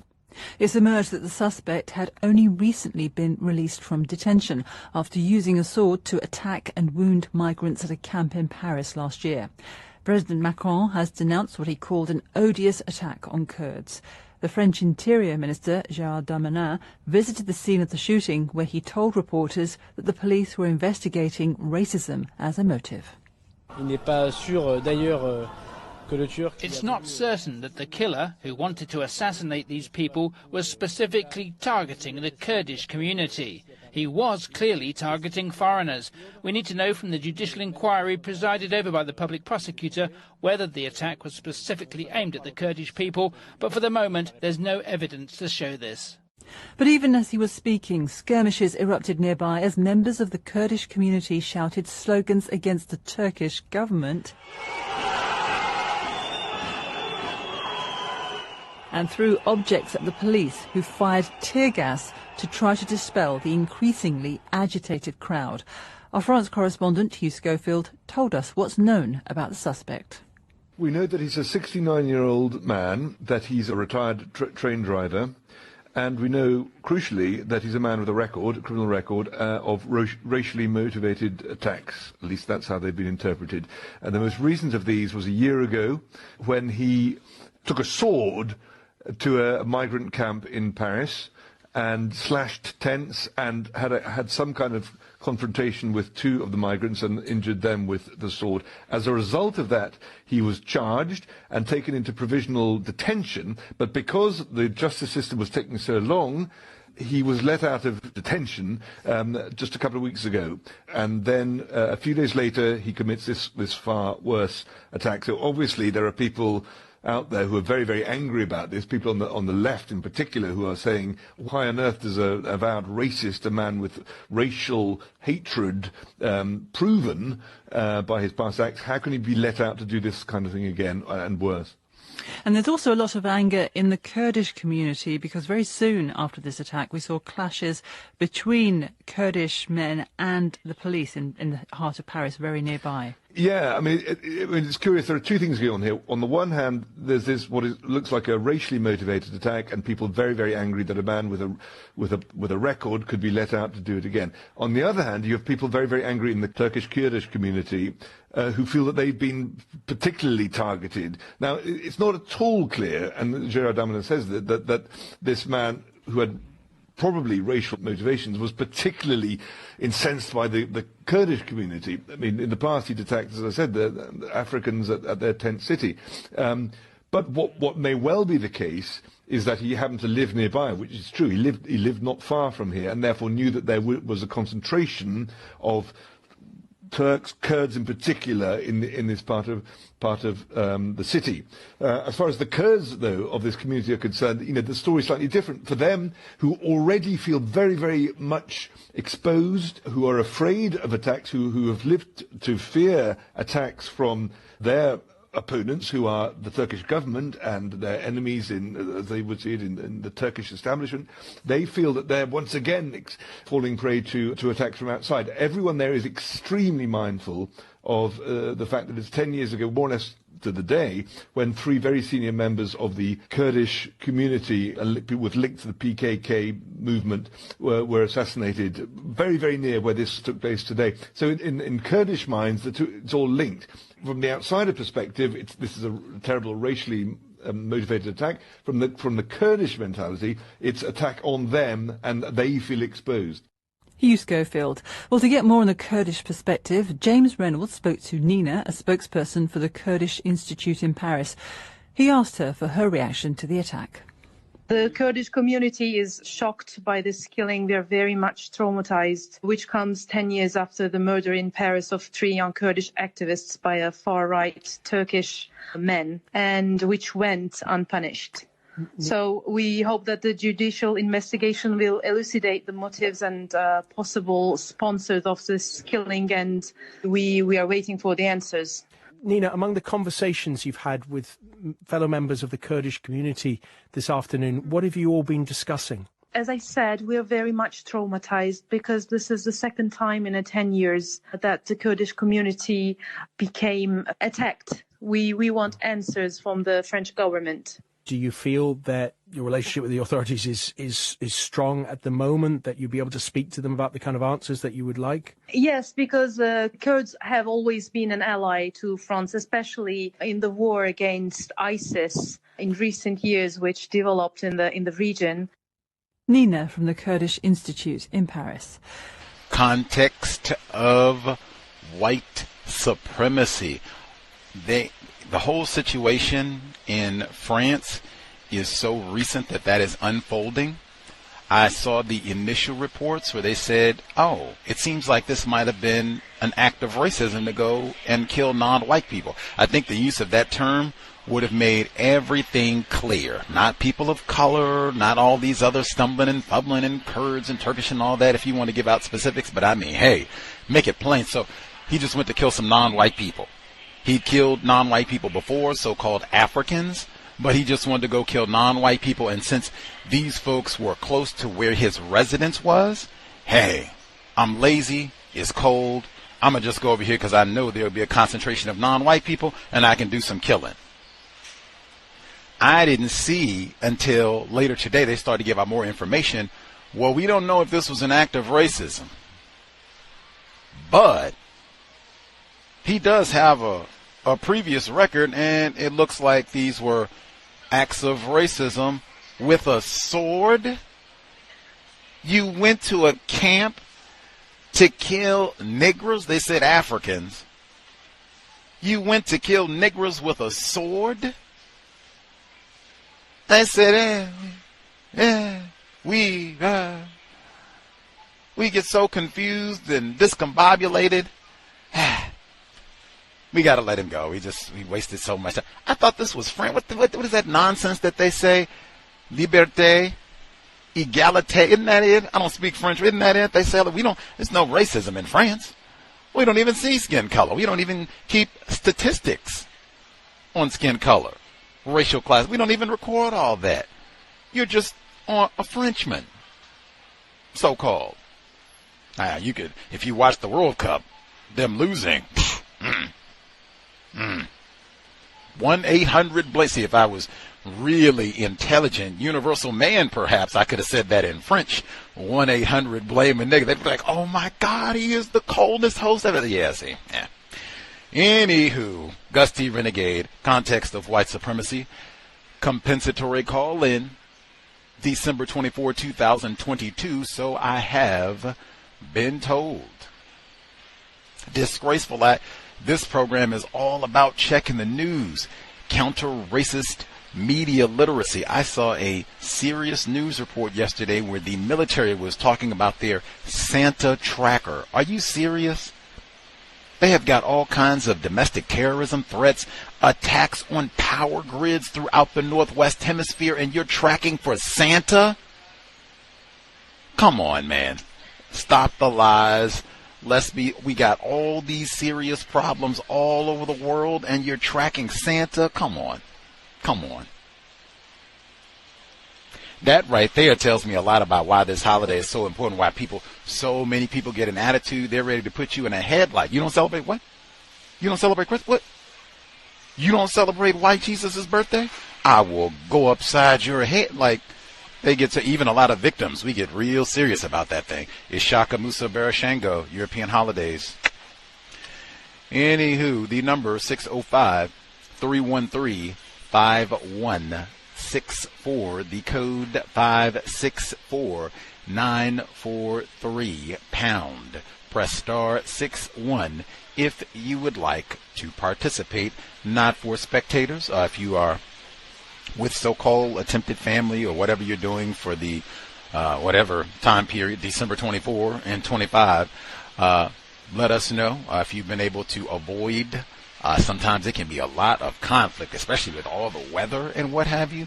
Man, I'm no fan of the rainy weather, and we have that so frequently here in the Seattle area. I rejoiced. We had a regular old normal weather, rainy, overcast day in Seattle.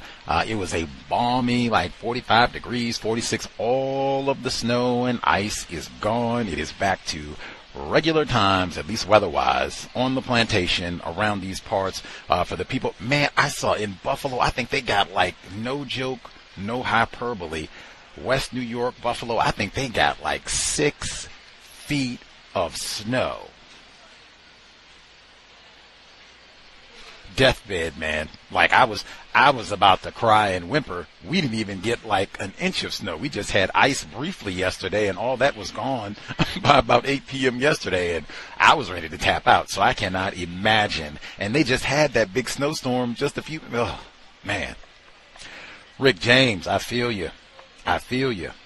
I said, I wrote on social media earlier, I said, man, I wish Peyton Gendron, I wish he had attempted his attack in Buffalo winter and got stuck in this snowstorm with no blankets, no food, no mittens, just his body armor, his guns, his bullets ready to kill niggers, and bam, stuck 6 feet of snow. Cold. Anywho, number is 605-313-5164, the code 564943 pound. Press star 61 if you would like to participate. Number again, 605-313-5164, the code 564943 pound. Press star 61 if you would like to participate. Not for spectators. Lots of folks who regularly just chime in to listen. That is not what this is for.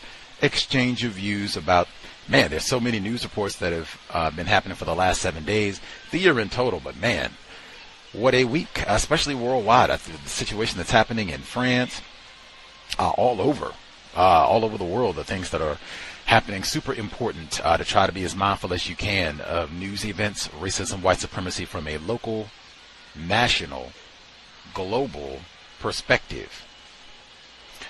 Let's see, things to share before we nab some of the folks who dialed in, and even written report, folks who wrote in, I guess, untiljustice@gmail.com if you have written commentary. Even went out of order, I guess. I don't think, or I did include it before. I didn't do it this time around, but I included it previously. The report, it was, I think, last month, white enforcement officer in Virginia. He drives all the way across the continent to California. He has, the term they use is catfish. He had been catfishing a teenage, I think it was a teenage white girl.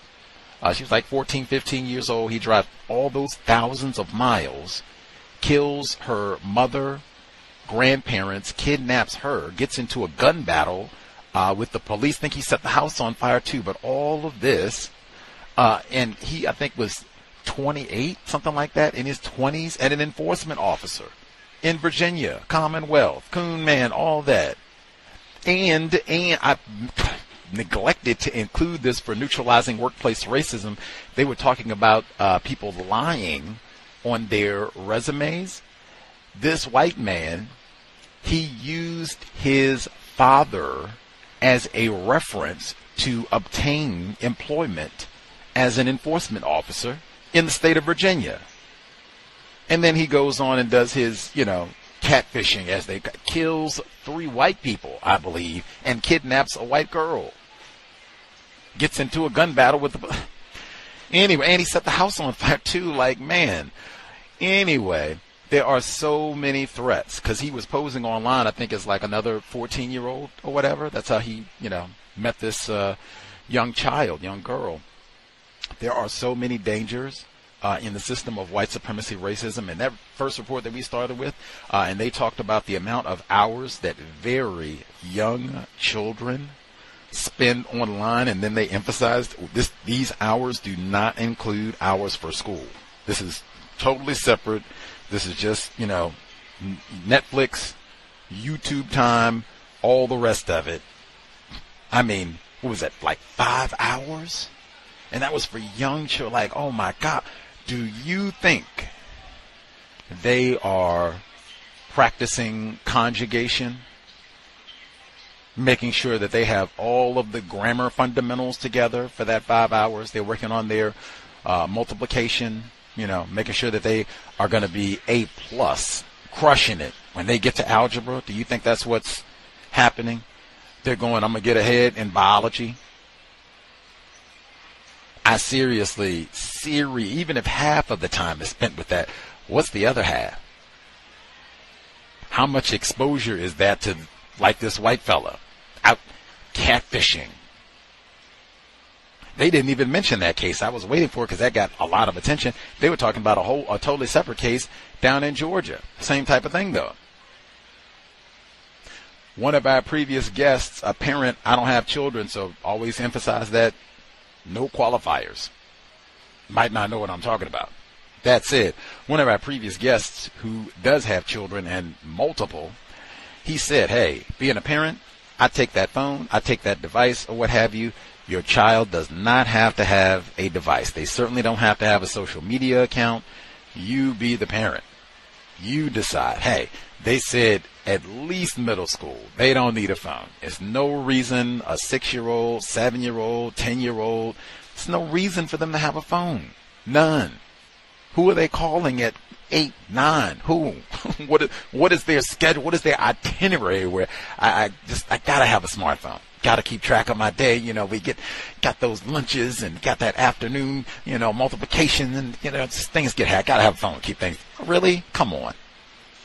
We've heard Cal's listeners who talked about family members and what have you, people that they know, attempted relatives who said, hey, child turned 1, been here 12 months.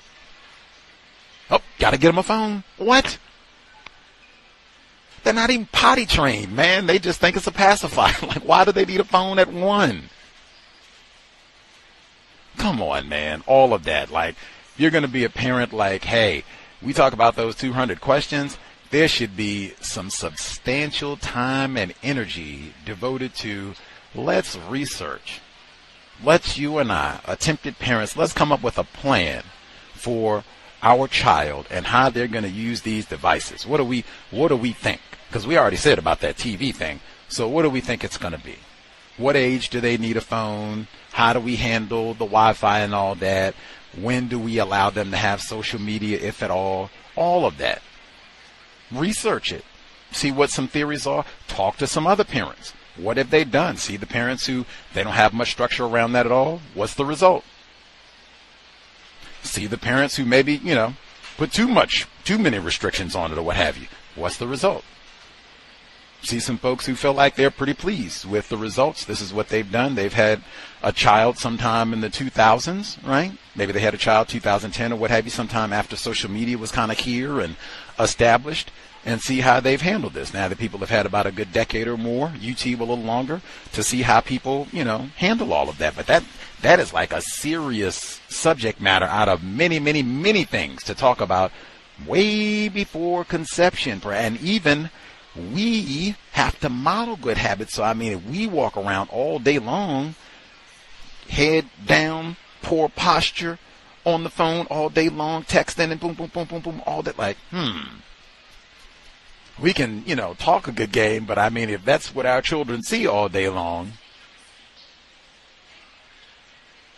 Dr. Welsing talked about this a decade ago. Genius, getting addicted, looking at those small screens, restricted vision. I thought all that still super important almost 10 years later. The context of that was talking about Trayvon Martin, or literally days after the verdict in the Trayvon Martin murder trial, 2013. Next. So this past week, we were here on Monday and Wednesday. We had Dr. Hui Bai on the program Cowbell. Whew. And then we had Dr. Berkeley Franz, white woman, on the program on this past Wednesday. White genetic annihilation was a super important theme in both of those broadcasts, especially the first broadcast. That was like the theme for the first broadcast. But I would, if you did not hear those two, I would suggest go back and give them a listen, maybe two. Share both programs, and white genetic annihilation was a key component of both broadcasts. What does it mean to be white? I said we've done Hall of Fame content this year. Last week, very representative of the quality of work that we have done in 2022. Now, moving forward, I said we already did 200 programs for the year, benchmark that I set personally. So we have been on our job. We will easily, we've already gone over 200, so we will be way over 200 by the time it's over. We are active all the way to the finish line of 2022. We should be here. We easily could have been here tomorrow. Easily. Have to prepare for programs, have to catch my breath. It's not even catching breath. It's really have to prepare. So we won't be here tomorrow, I reckon, even though I, always think it's important to try to broadcast on these so-called holidays, only because we will be here every day after tomorrow, Monday, Tuesday, Wednesday, Thursday, Friday, same time, every day, 8 p.m. Eastern, 5 p.m. Pacific. Specifically, we will be talking about the lack of black male teachers on Monday. I told you, this past week, I think very representative this entire year. I think I've done a lot of great research over the year. Listeners have helped in that endeavor, especially with Buffalo. Man, lots of great help from a number of listeners. Has been the case throughout the 14 years. But lots of great we should be reading, researching. Turn off those devices. Well, I guess you could read, but a lot of people are on those devices doing anything but reading and researching. Anyway, the research for the programs that we got this last week, going to the library, university library, doing some research, same thing for many of the programs for this coming week. Starting off, like I said, black male teachers or the lack thereof, young academic. We've got a lot of educators, period, who participated in, invested, contributed to the cows over the years. We'll be talking about the shortage of black teachers, black male teachers, specifically on Monday. Tuesday.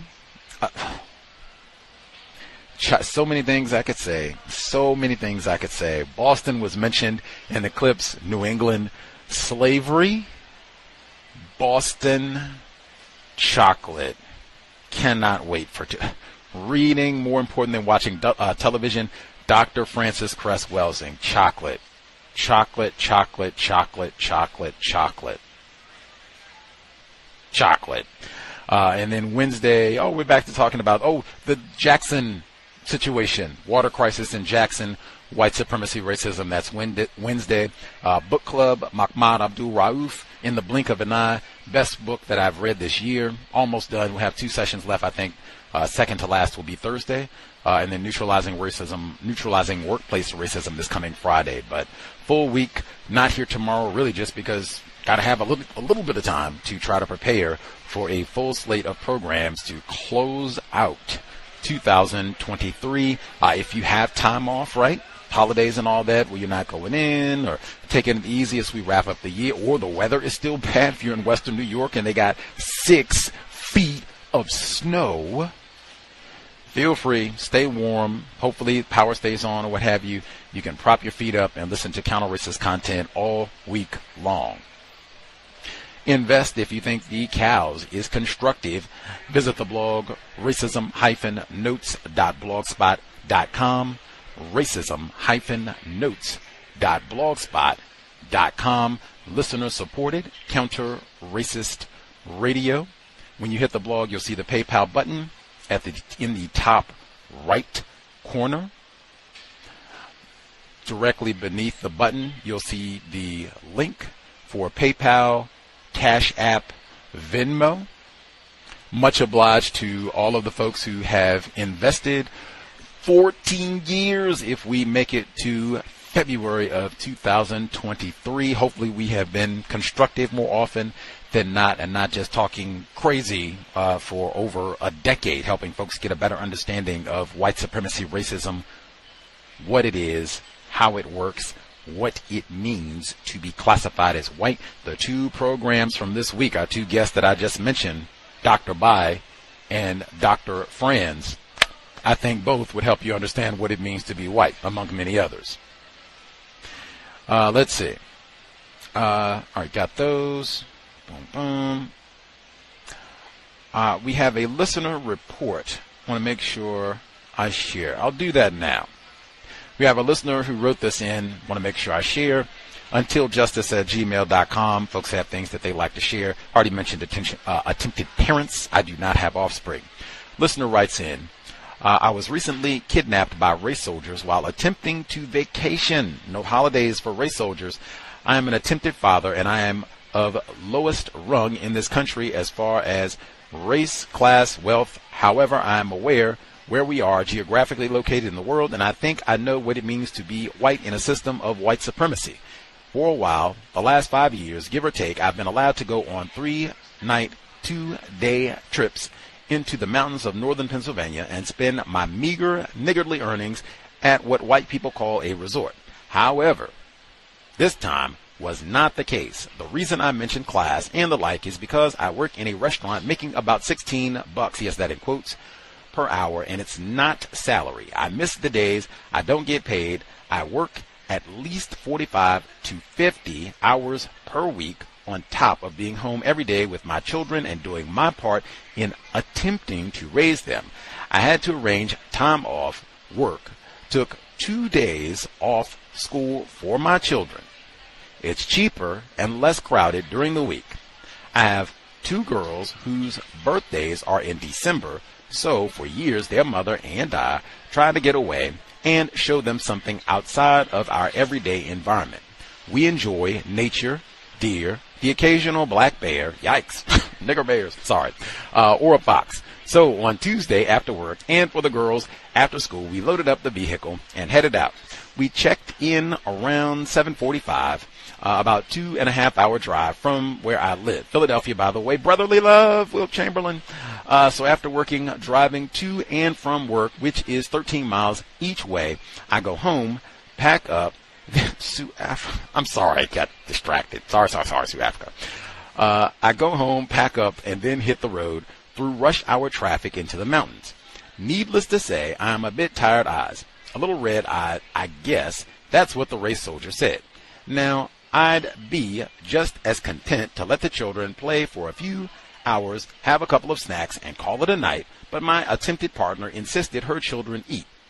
Oh, and I brought my little sister, who's 19, along with me. Well, bravo for constructive eating. Anyway, being as though this is a resort, there's restaurants on the premises. However, they charge too much for nasty food, so I typically find some takeout close by in the area. It's a bit cheaper, you get a little bit more, and a couple more white people get a bit of my little money. So we settled on pizza for the night, 20 out there versus 30 inside. 1.8 miles, driving approximately 5 minutes. I had it on the GPS. My sister and I headed out to the pizzeria. We make it there, fine, pay for our food, and begin to head back. Being as though I'm not from the area, I'm unfamiliar with the ins and outs of the highways, so I use the GPS. The GPS I use does this thing where it'll say in 0.2 miles, turn right. Now keep in mind it's pitch black dark outside. No light except your headlights. So as I'm driving, I see what I thought to be 0.2 miles away a right turn. So I proceeded to go for it. However, when my lights hit the sign, it said, do not enter. So I turned back onto the main road and tried to continue, but the police are behind me, and he pulls me over. 2 cars, one on each side, one in each car. The race soldier walks up. I give him my papers, tell him my business in the area, show him my pizza. Woo! Explained why I made the turn on accident, and that it's the next one up the road. He says, all right, sit tight now. In 2017, I took something from a white corporation without paying for it, and I was caught and sentenced to 1 year probation. Now, that right there, we talk about anytime you're on a job, no stealing. We all make mistakes. We know better, do better, but that's come up on neutralizing workplace racism all the time. I wouldn't care if you took toothpicks, like, man, white people are going to prosecute like you stole the Hope Diamond and every vehicle in the company. Like, man, no stealing. Woo. All right, let's see. He continues. I was on probation. I said, okay, but I didn't really care to do it because of more pressing obligations, such as working to exist, where I'm allowed to be for $1,100 per month plus utilities, so I didn't get to play probation, and my government overseer in my state don't like when people don't follow their sentences. So I was issued a warrant for my capture, and yes, it's on the paper that way. So for 5 years, I've been able to avoid capture. Mostly I do is go to work, go home at most, and I'm not a criminal, so I don't encounter law enforcement. But on this day, I did. I was told to get out of my vehicle, placed in handcuffs, told that I am going to the county jail to be extradited back to Philadelphia from where I came, but I may get lucky and they may not come. Race soldiers' words, and I also heard they had 72 hours to do so before they turned me loose. Hey, that's what they said about the fellow with the sword. Which is the amount of time I have at the resort with my family, and my daughter is turning 10 on Wednesday, so more than likely I'll miss her birthday. I didn't fuss or fight. Say that again. I didn't fuss or fight. I just complied. I had an AirPod in my ear, and while the race soldiers were explaining to my sister what was happening, and 2 more race soldiers rode by, me in handcuffs to show their presence, I used Siri to call my lady and let her know that I wouldn't be returning and that I more than likely would miss the trip. Now, my sister just recently learned to drive, but isn't licensed, has a permit, and I drive a full-sized SUV, an Expedition, and she's even less familiar with the area than me, and being as though this is the only vehicle we have, the only other licensed driver is in the resort with the children, and no way to get me. Keep in mind, it's dark, and the temperature is about 30 degrees, extremely cold. He told me he wasn't going to babysit her, and I asked could his backup follow behind her the 2-minute 2 minutes up the road so that she could get back safely, and was told they're not taxis and they wouldn't do it. Fortunately, she was able to get back without issue, but now her and my lady, who's never really driven my truck, let alone 2 hours, will have to possibly go back without me. I was chained behind my back and driven to a correctional facility to be held until the race soldiers from the city that I live come to retrieve me. Once inside the correctional facility, hundreds of miles from where I live, I watched someone get strip searched naked, put in a tarp, strapped to a chair after being maced by pepper spray with his hands chained behind his back, and then I was searched and put in a holding cell. Make sure, whoops.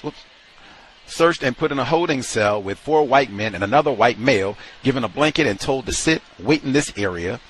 There was a white lady. They also provided a so-called mattress, but it's better than the concrete they provide in the city. The soldiers who held me in greater confinement informed me that the soldiers would be indeed coming to get me, and they came on almost the 72nd hour to retrieve me. So from Tuesday night, I was fed slop, witness to detox and meth withdrawal exposure to filth and uncleanliness, and confined to a box for 22 hours a day until Friday afternoon around 12, when I was then transported with another non-white male from another prison in the area back to where I had driven. And since it was Friday, I was certain I was going to be there over the weekend, which is why I was just to be released Monday morning without being told anything about my warrant, what happened, why it happened, and will it happen again. They just called my name, said pack it up, and let me out into the freezing cold with no vehicle and no phone, because mine had been disconnected while I was in the mountains because I wasn't able to pay while in jail, but they gave me a bus pass. I missed Friday, Sunday, working no call, no show, which could cost people their job, and then asked to come in to work on Tuesday at 9. I'll stop here. The full details of the experience inside I could write for an hour. Black male privilege? I don't know. Holiday cheer? Whew. Wow. I'm so sorry that you had to experience that, especially under those conditions. Like, wow, that is all by design, though. No accident at all. If anything, that is another example. You want to be sober, especially during this time of year, because they are going to be out and looking for us. That's always what they're doing, but especially right now. So you always want to be sober. Same thing that I said before. Hey, no stealing, especially on these jobs and what have you. They want to put a record on us for that exactly. Oh yeah, that nigger has been stealing and looting and robbing, since he was born. They love that sort of thing. And exactly what it, even under the worst conditions. Oh my God. I mean, Jesus Lord, it's my children's so-called birthday, and we're on vacation and all this, and we're on vacation so-called, and blah, blah, blah, blah. Even under the worst conditions. No fighting. No fight. He didn't say, oh my God, I got that warrant, and I laced up my shoes, and I hopped out that car and tossed the keys to my little sister, and that's not what he said. I complied. I don't have backup. They will chase me until you run out of chase. So, hey, I complied. Not going to win this here. Have my sister, have her at gunpoint and all the rest of it. I complied. Have some sense. Use logic. All of us, even situation like that where it can be easy to lose your composure, comply. System of white supremacy, that is, kind of what they have in store for all of us.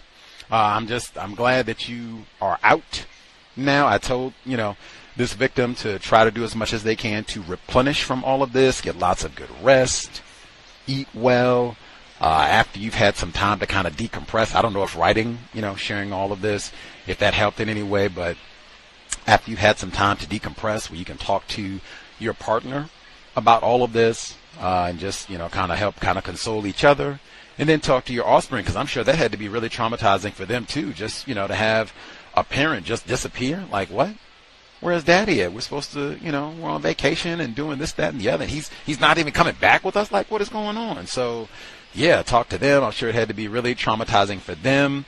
If anything, it can be an opportunity to speak honestly about racism. I have heard that with other parents where they've had these sort of traumatic, terroristic events where if they had already been talking to their children honestly about racism, it made it so much easier to explain what happened, why it happened, even your confusion, to explain all of that, because they've already got a framework for what racism, white supremacy is, how it works. You already have these sort of conversations with your offspring. If you have not been having those discussions, you have a reason to start now. Have to be honest with our offspring and even honest about those power dynamics, because, man, white people can show you better than we can explain. They have way more power than we do. That's why we say attempted parent, attempted mother, attempted father. Neely Fuller Jr. Much obliged for sharing. Good sir. If any folks have any suggestions, I guess we have any parents who might have tips on talking to your offspring about that sort of situation, definitely share, and or other folks, if you have thoughts on that situation, thoughts on any of the news segments and what have you that we heard. The number again, 605-313-5164, the code 564-943 pound. Press star 61 if you would like to participate. Number again, 605-313-5164, the code 564-943 pound. Press star 61 if you would like to participate. Let's see, I was trying to make sure I got the report, and I didn't even give any of my thoughts on the news segments. I guess I'll sprinkle those in as we proceed. Let's see. If folks are spectating, again, I'm not sure. We have lots of spectators. Counter-racism is not about spectating, especially with all of the news segments that happened, the January 6th report and the attack in France. Make sure we're paying attention to things, because I suspect that is white genetic annihilation. All of that. We talked about that this week with the guest that I mentioned, Dr. Bai, and then Dr. Franz, white woman, suspected racist. But I suspect all of that with a sword and then attack Africans, and then you can't even prosecute, and he gets out and says, I'm going to go and kill some more. No, I killed 3 non-white people, injured some more. Come on. Yeah, but we should be paying attention. There should be lots of thoughts to share. They sentenced Aaron Dean 12 years, basically, in greater confinement down in Texas for murdering Atatiana Jefferson in 2019, is that? Yeah, 2019. I can't believe it's been that much time has passed since then. But yeah, there's way too many things happen for just spectating. Interesting. Let's see if folks have thought, unless you're just really chowing down on the eggnog and all that, and I'm, waiting to get my gifts and such from, old Satan Claus. Let's see, Irie in Louisiana. If you have commentary, should be. Oh, they had the segment on Claiborne. I was so glad that we read Katrina After the Flood. I got the sound clip myself narrating Gary Rivlin's book. He was a guest on the program, and we read his book in the book club, Katrina After the Flood. But he talked specifically about Claiborne and then putting I-10 there and how it murdered. That was the metaphor he used. Murdered black businesses, that whole black neighborhood. That's another example right there. You don't have a so-called community or a neighborhood if race soldiers, your enemy, if they can just come through and put a highway, interstate, toxic dump anytime they feel like it, and there's nothing you could do about it but say, man, you shouldn't do that. And they smack you out of the way and do it anyway, like that's not a community. Irie in Louisiana. If you have comments. Oh, and she did that before. See? She was there. And then it's not that. I don't know if something happened. She got disconnected. We'll nab her, I guess, when whatever happens on the switchboard when she hops back with us. If something happened with the switchboard and you did dial in and got disconnected or what have you, feel free to chime back in as soon as I see you on the switchboard, but I was going to nab Irie, and then it dropped out. That is the wackiest thing ever. Anywho, while I nab some of the other folks from the or make sure that I get in some of my thoughts on the news segments and check to see what's going on with the switchboard here. Can emphasize enough, protect your children. Already made my commentary about that. Omnidirectional. That word, we just had that word. I had never heard that word before in my life. Omnidirectional. If you all use that term on like a regular basis or what have you, bravo. You have a better functional vocabulary than myself. But I had never heard that word before in my life. I don't think I've ever used that word in my life until last week when we had Dr. Milwicki on the program, white man, suspected racist, and he used the term omnidirectional. I had to look it up like what? He said racism is omnidirectional. Everybody can practice a little bit of racism, white supremacy. That was how he used it when he was with us on the program. Like, what in the world? And then to come back 10 days later and omnidirectional. I said, what the heck? What? They were talking about it was in the segment Boston Dynamics where they were talking about the Spot, the robotic dog. Man, the only reason that I played that segment, they neglected to include just this week, the LAPD, they were in the LA Times. They're getting some of these robotic dogs because they said these dogs can do more than the current robots that we have, that we're using for the LAPD. This stood out because just in the same state, California, San Francisco, North, they just had a huge furor over they were going to use robotic dogs with lethal force in San Francisco. And this just got shot down. They're not going to do it now, pun intended. They're not going to do it now. In LA, it didn't say that they're going to be lethal, but they're going to use these dogs, Spot specifically, Boston Dynamics, they're going to use these dogs to augment their police department. And people were saying the same thing, like, what the heck? What do you mean, use robotic dogs? What in the name of Rodney King? Same thing that I said. I cannot imagine in any world, in any universe, they get these robotic dogs, Spot, and they have them out on patrol in Brentwood, Hollywood, Beverly Hills, and they see some white people misbehaving, white soccer mom out in her SUV or what have you, and they're going to have the Spot, the robotic dog. Come on. That's not going to happen. You can bet your last dollar that's not going to happen. That's why I played that one. Let me see. I do see the hands now. We'll try it again. I guess the other one I'll get in. They said, I thought it was significant because they said omnidirectional, and then they came right behind that and said balance. That was the big problem why it took so many decades to get Spot, the robotic dog, working. Balance. Fuller talks about that all the time. That is the goal. Balance. Balance between people.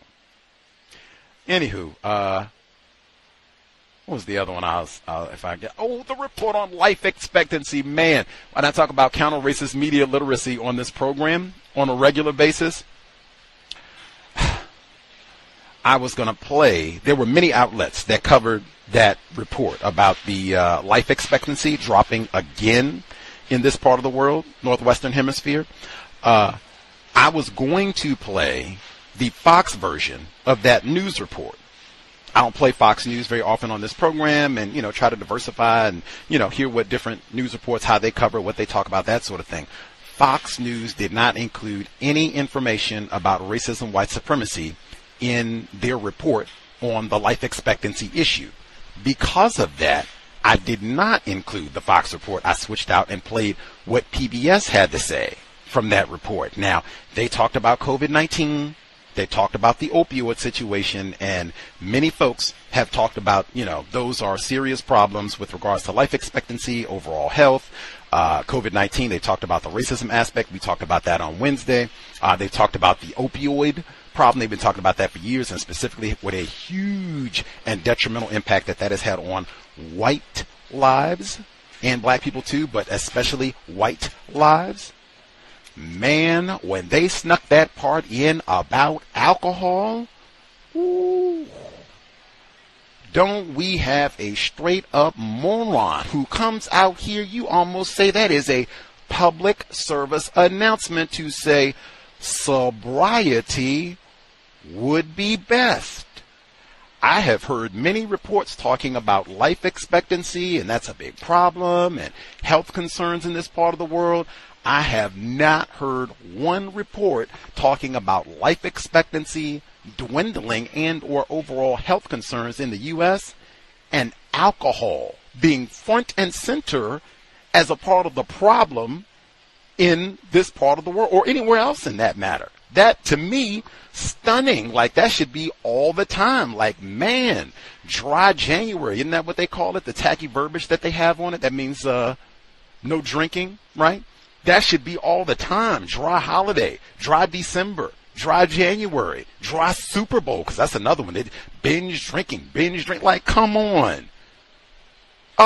Sobriety would be best. Maybe if at least I've been doing one thing right for these years, trying to encourage victims of racism, preserve your health, put that liquor down, share that with your family this holiday.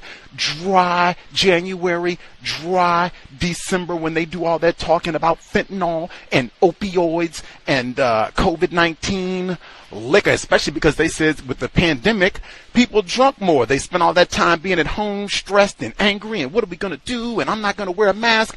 Let's go drink. Let's get some tequila. Let's get some Patron. Put it down.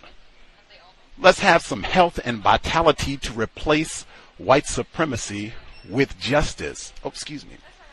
All righty. Let's try some of the folks who are with us. Dialed in. If you have commentary to share, *61. Folks who dialed in, let's see. Retired firefighter, our caller in Florida. Irie was just there. I'll see if she chimes back in. We'll nab her again. Callers in Florida should be with us. Feel free. Oh, greetings, everyone. Yes, sir. Retired firefighter in Florida. Yes, sir.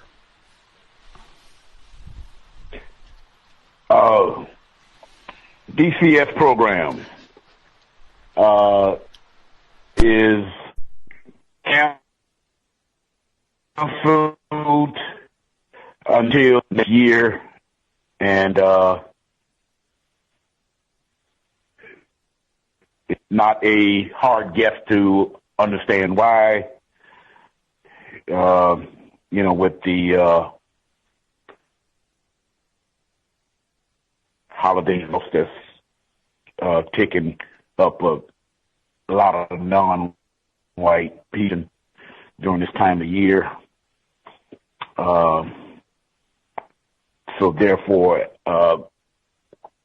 in 2023, hopefully at the earliest time, we'll be back witnessing with the younger non-white black males.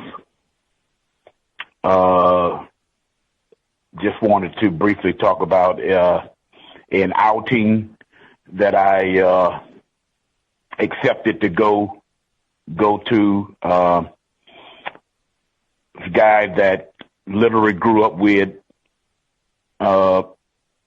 may have started at kindergarten. I don't remember exactly for sure, but definitely elementary school, middle school, what we used to call junior high school, and high school. He invited all of male classmates. He used the term brothers, and he mentioned the school and brothers, and as far as in the text, and I was kind of like suspicious about who exactly would show up, because that can encounter a lot of different type of people. So I wasn't sure about it. The only person that I had some sureness in was the person who actually was doing the texting, because I knew him. But whoever else would show up, I wasn't sure of, and that, made me cautious. But I took the chance anyway, and it worked out pretty well. We all had in common in our lives that we all went to quote unquote historical black colleges. I'm just saying it from a coincidence. I'm not saying from a standpoint of bragging or anything like that, because certainly nothing to brag about as far as that concerned, like some others do. Well, we made a decision to go to them, but not all of us graduated from that type of place. The one that I know that didn't graduate, he actually went to the same university that I went to, but he decided that it wasn't for him. And he came home, got married, been married to the same lady who was also grew up in the same area, but she graduated from grade school a year ahead of us. And they probably been married since the 80s, I think, the early 80s. I think he is a retired post office worker.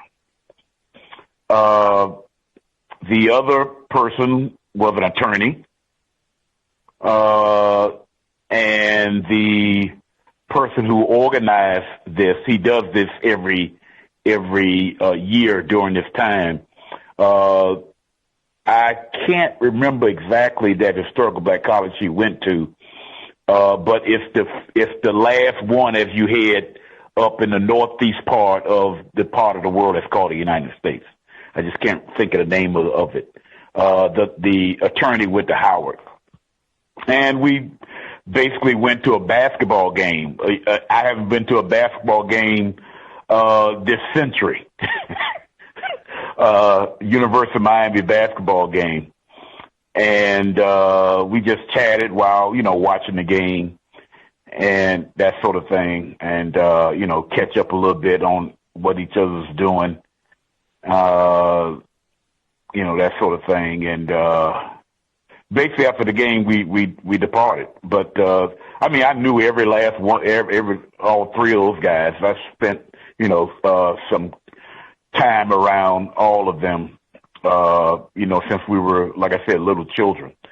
And so it was a decent outing. And I just thought I'd bring it up on the program. And that's all I have to say. Thank you.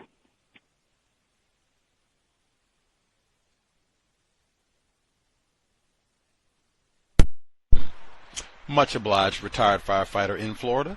I think, number one, I think that's great. If you are able to hang out, constructive, have a constructive time catching up on what everybody's doing. Hopefully everybody had lots of wonderful things that they're doing, helping out non-white people and themselves and accomplishing great things in their lives. But I do think that is logical to have some, what shall I call it, hesitation, I'll say, about hanging out. I know Mr. Fuller talks about that with regards to time and energy and not just kicking it. I'm just going to go and, spend some time with non-white people, resisting that urge to just hang out, as they say, with other victims of racism, because we, waste a lot of time, and a lot of times that can end up with conflict and what have you. There's so many things happening in the world, as we heard in the news segments, just trying to be constructive with our time and energy. So I think it's great to have some hesitancy. Like, I don't know. Yes, sir. Yes. He wanted to carpool. He wanted to carpool, but without me stating it, I decided to drive myself because I've learned my lesson from several occasions that are similar to that. That the person who has the car and the car keys, is doing something that you don't want to do or you don't like to do, is not sensible to do, and now you got to wait on them. And whereas you have your own vehicle, you can cut right and leave, as soon as something goes wrong, or something that is not constructive, you can leave on your own. And that's what I did. But it ended up being pretty functional. Ended up being pretty functional. Yeah. Well, again, kudos for having constructive time with other victims of racism. But yeah, and especially I would say for this time of year, because there are so many of those little get-togethers and shindigs and, you know, let's have a reunion or class meetup or old chums or office meetups or whatever. And so many, I'm not saying all of them, even attempted family members, but I will say it this way, it's not like it's a strange occurrence that, what? You all got together and it was an argument? Somebody got to shouting or cursing? Like, it's not like that's a, what? I can't believe it. I've heard that many times, especially for this time of year. White people and non-white people. I mean, that might even be one everybody can apply. Like, hey, I'm going to have a little bit of hesitancy. Let me get the whole what's called itinerary. What exactly is the plan? Is alcohol going to be consumed? How long is this get together? Who's going to be here?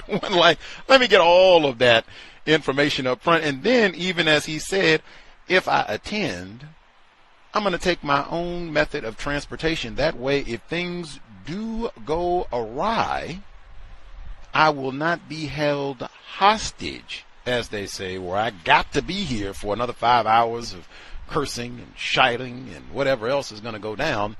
I can, what was the word, one of our vocabulary words from, I can abscond, if it seems it's going off the tracks metaphor.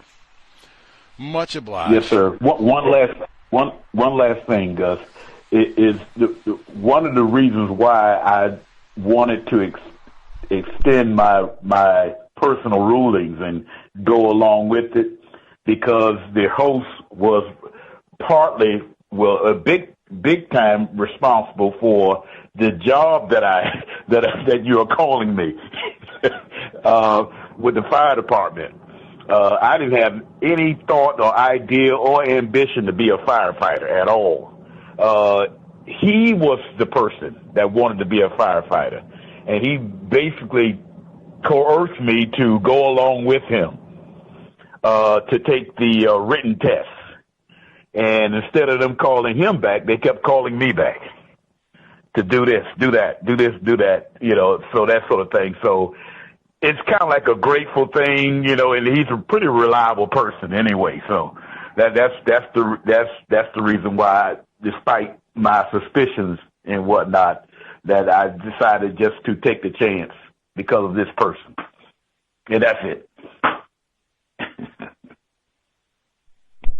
Right on. For non-white people, encouraging other non-white folks in a constructive capacity, not trying to, motivate them to sell heroin or fentanyl or whatever it is.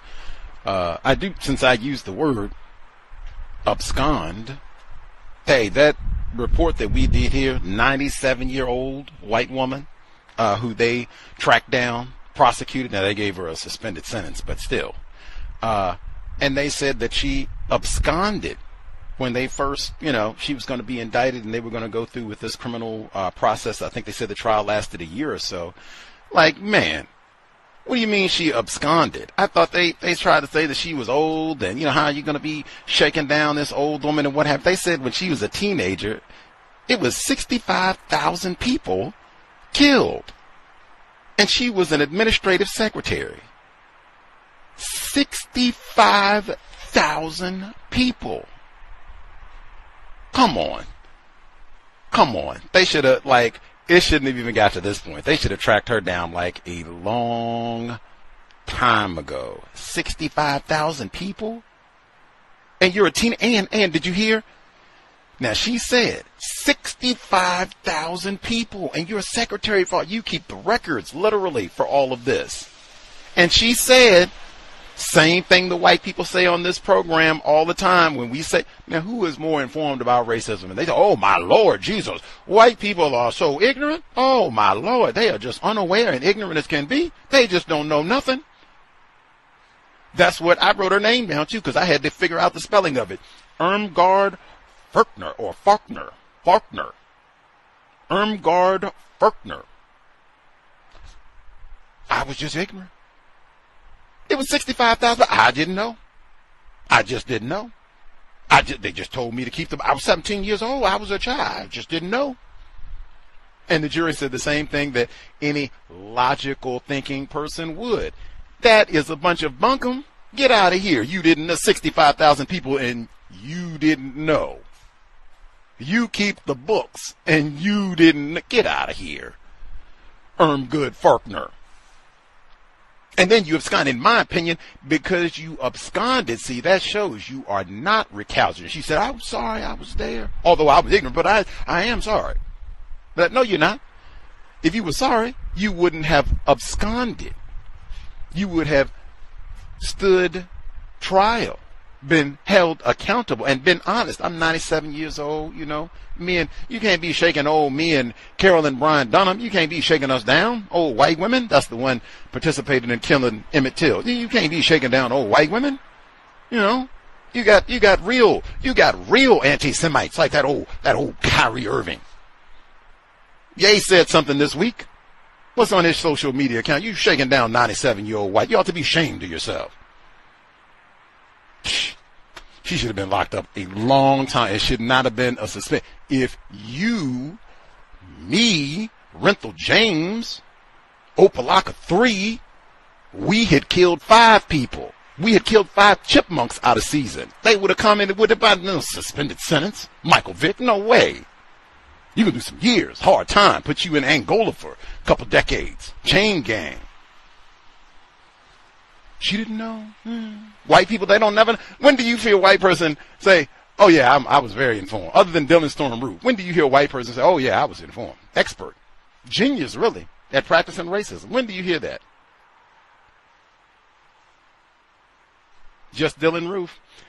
Number again is 605-313-5164.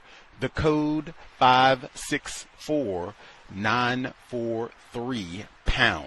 Press star 61 if you would like to participate. If I can say one thing about the words, see our call in Florida will nab other folks as well. I don't know what happened to Irie. She's with us. I'll get her hand as well. When they had the segment, I said Aaron Dean, suspected race soldier, enforcement officer in Texas. He kills Atatiana Jefferson, 2019. He's going to serve about a dozen years. Well, that's what the sentence. We'll see. You know, we've seen a lot of these police cases with individuals classified as white, where they might get convicted and then they overturn the sentence. And what I've even seen some where they get convicted, they come back and overturn the sentence. They get reinstated as an enforcement officer and get back pay for all the time that they've missed. So you can never really, you know, we are still on the plantation. You can never really tell. Anyway, words. I always say for the compensatory call-in, if we can avoid those metaphors, they are not precise. And frequently, they transmit values of white supremacy racism. We talked about dirty. Mr. Fuller does have that in the word guide. Lauren read that for us this week. Man, when they, some of the family members, victims really, of Atatiana Jefferson, when they came to give their victim statements, and they said Atatiana Jefferson was a bright, vibrant light. Certainly victims guaranteed qualified, and you know, people certainly victims and her family can articulate whatever they need, but that is so consistent. We were talking about that a bright student, a bright idea, bright light, and that's kind of a double, a bright light, because it is a metaphor. I'm just saying that's so common. It can't just be that she was an extraordinary person, going to school. She was a loving aunt who was caring for her 8-year-old nephew Zion when she was murdered in cold blood. She was an extraordinary person who was attempting to produce justice. She was brilliant and used her intelligence as best she could to produce justice on the planet. Anything in that realm would be great. But it's so consistent, a compliment is bright. This person is bright. Meaning smart, or it can mean a whole lot of things. Bright. And then they came right after bright. And that carried that metaphor because she's a bright, vibrant light. And you tried to extinguish that light and blah, blah, blah, and all that. And then they came back and they said, and these have been some dark days. Now, again, They don't mean the sun hasn't been shining, so they mean something else. You never hear, these have been some white days. That's what's at the root of all this. That's who's making us suffer. That's why we don't have Atatiana Jefferson with us. They don't say it that way. That would be correct. They don't say you've been white-balled. It's always dark is for the vile, the wicked, the evil. And the bright, fair, white is always the complement, the best, intelligent, beautiful, and white. Always. Even it stood out to me immediately. We're talking about a dead black female killed by a white suspected race soldier, and she's being described as bright. Certainly, like I said, is victims guaranteed qualified? I am not in any way demeaning a victim or what have you. It's just language is important. We talk about that all the time. I'm still learning myself, but just words are important, and that was certainly a very serious moment in this whole trial. And it's been almost four years of all of this. Just words are important. Words are important. Our caller at the courthouse in Florida, you're with us. Other folks, star 61 if you have commentary. May I be heard? Yes, sir. Yes, sir. Thank you very much, sir. Greetings to Gus, the host, the listeners, and callers. I found it interesting that the language that was used on the segment, I think it was about the life expectancy and how they were talking about COVID. I noticed that with the reports that I've seen talking about I think a term they've been using is the triple pandemic, or, some kind of fusion of triple and pandemic. And they haven't really been talking about the masking that much anymore. Especially, with where I work at, like I mentioned about the ceremony room, they didn't allow the black couple to utilize the ceremony room because of the COVID thing going on with the flu and everything else, and how he mentioned that, I guess, the white population had their statistics affected more, I guess. And then he listed Hispanic and black and everything, and then see the thing with the Hispanic, it can get confusing. They can say that they're classified as white, and I know you've mentioned, Gus, about the use of that term, and it can be very confusing. Who exactly do they mean when they say white or, Hispanic exactly, and Native American? The segment about, I think it was about the graffiti or something that they did the vandalizing, I think. It was maybe it was the word nigger put on some kind of wall or something, and they said they had to put paper over it. And once again, they seem to almost never have some kind of a suspect name of who did this, and hey, this is just unacceptable. And they like to use that expression, there's no place or whatever for racism and all of that. The situation in France, I thought about that. Anders Breivik, I think that's his name. I think that was in like Norway or something, where was it like 60 people or 50 or something, where he killed a lot of people, and that wasn't as publicized, I don't think, as much as it should have been, and how the use of words from that person in the audio, where he was saying he used the term, those on the left, I think, the left, now I know they talk about the right, because, for instance, how right and left can be used to talk about turning in a certain direction or which hand you have or whatever. But they're talking about, like, I guess in politics. But the word left, I noticed, tend to be used to talk about someone or something in an unfavorable way, or something that the person that's saying it isn't. Like, you know, those on the left, they're talking about it's a racially motivated crime or something. Like, the person didn't think it was about racism. And he said that term Kurd, I think,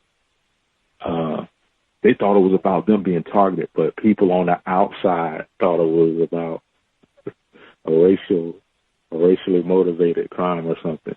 It got confusing. So I wanted to mention that. And I got one last one.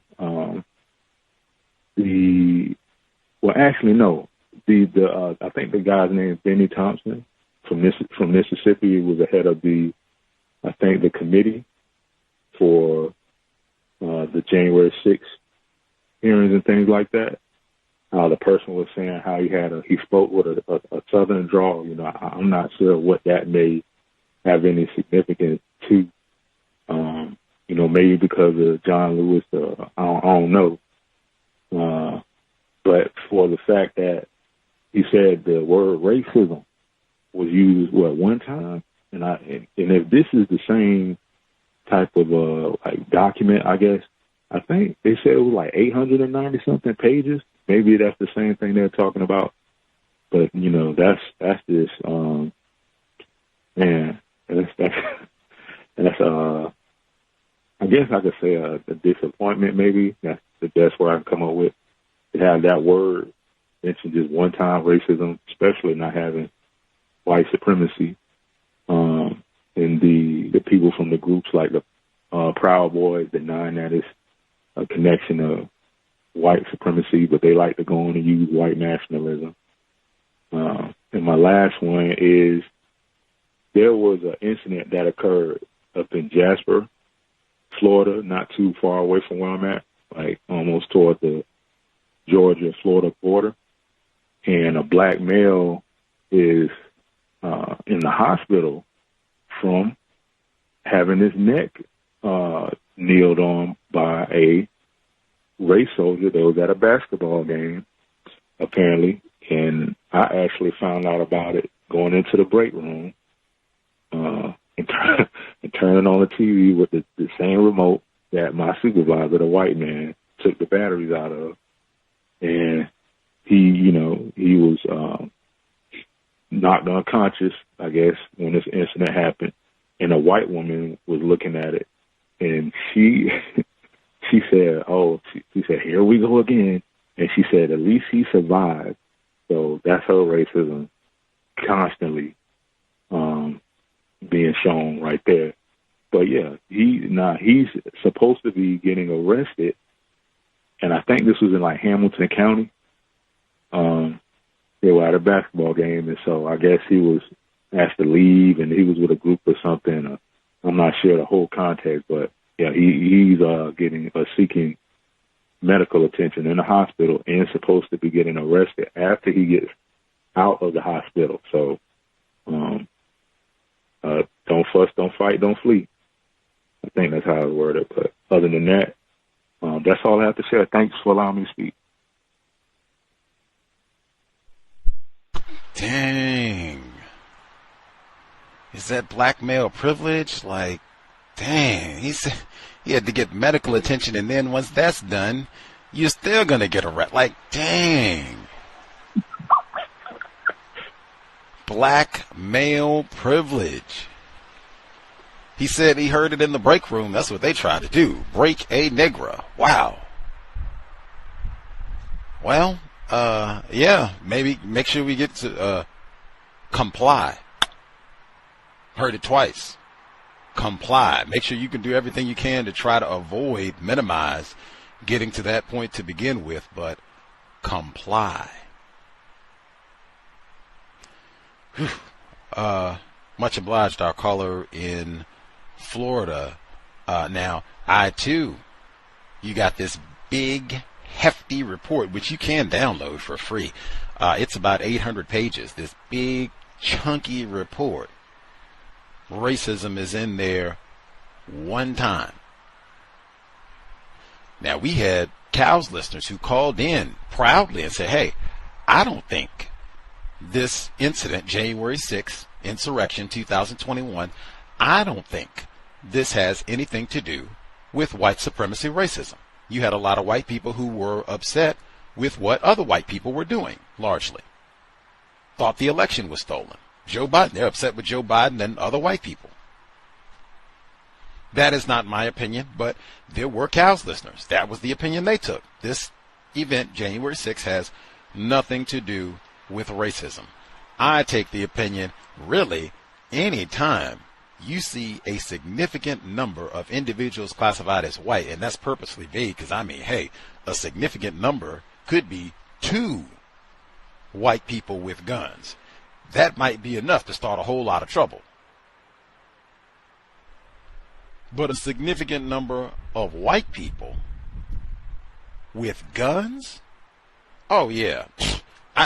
You can tell me all that. You know, you can give me the details. I do have the report, so we can go through, and Proud Boys and all that. We did programs talking about all that, and right-wing extremism, whatever that means, and libtards, and you can give me all that. But I mean, I already have come to a conclusion about this. Why?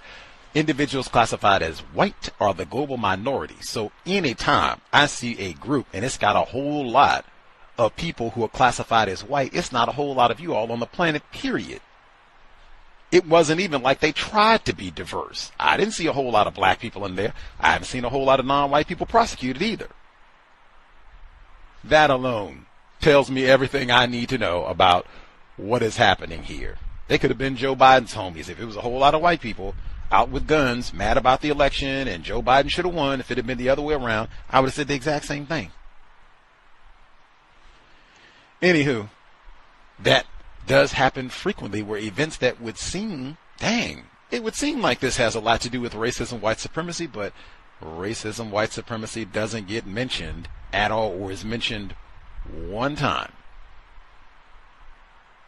I have the report. I can give you all the stats once I check, see how many times right wing or extremist is in there.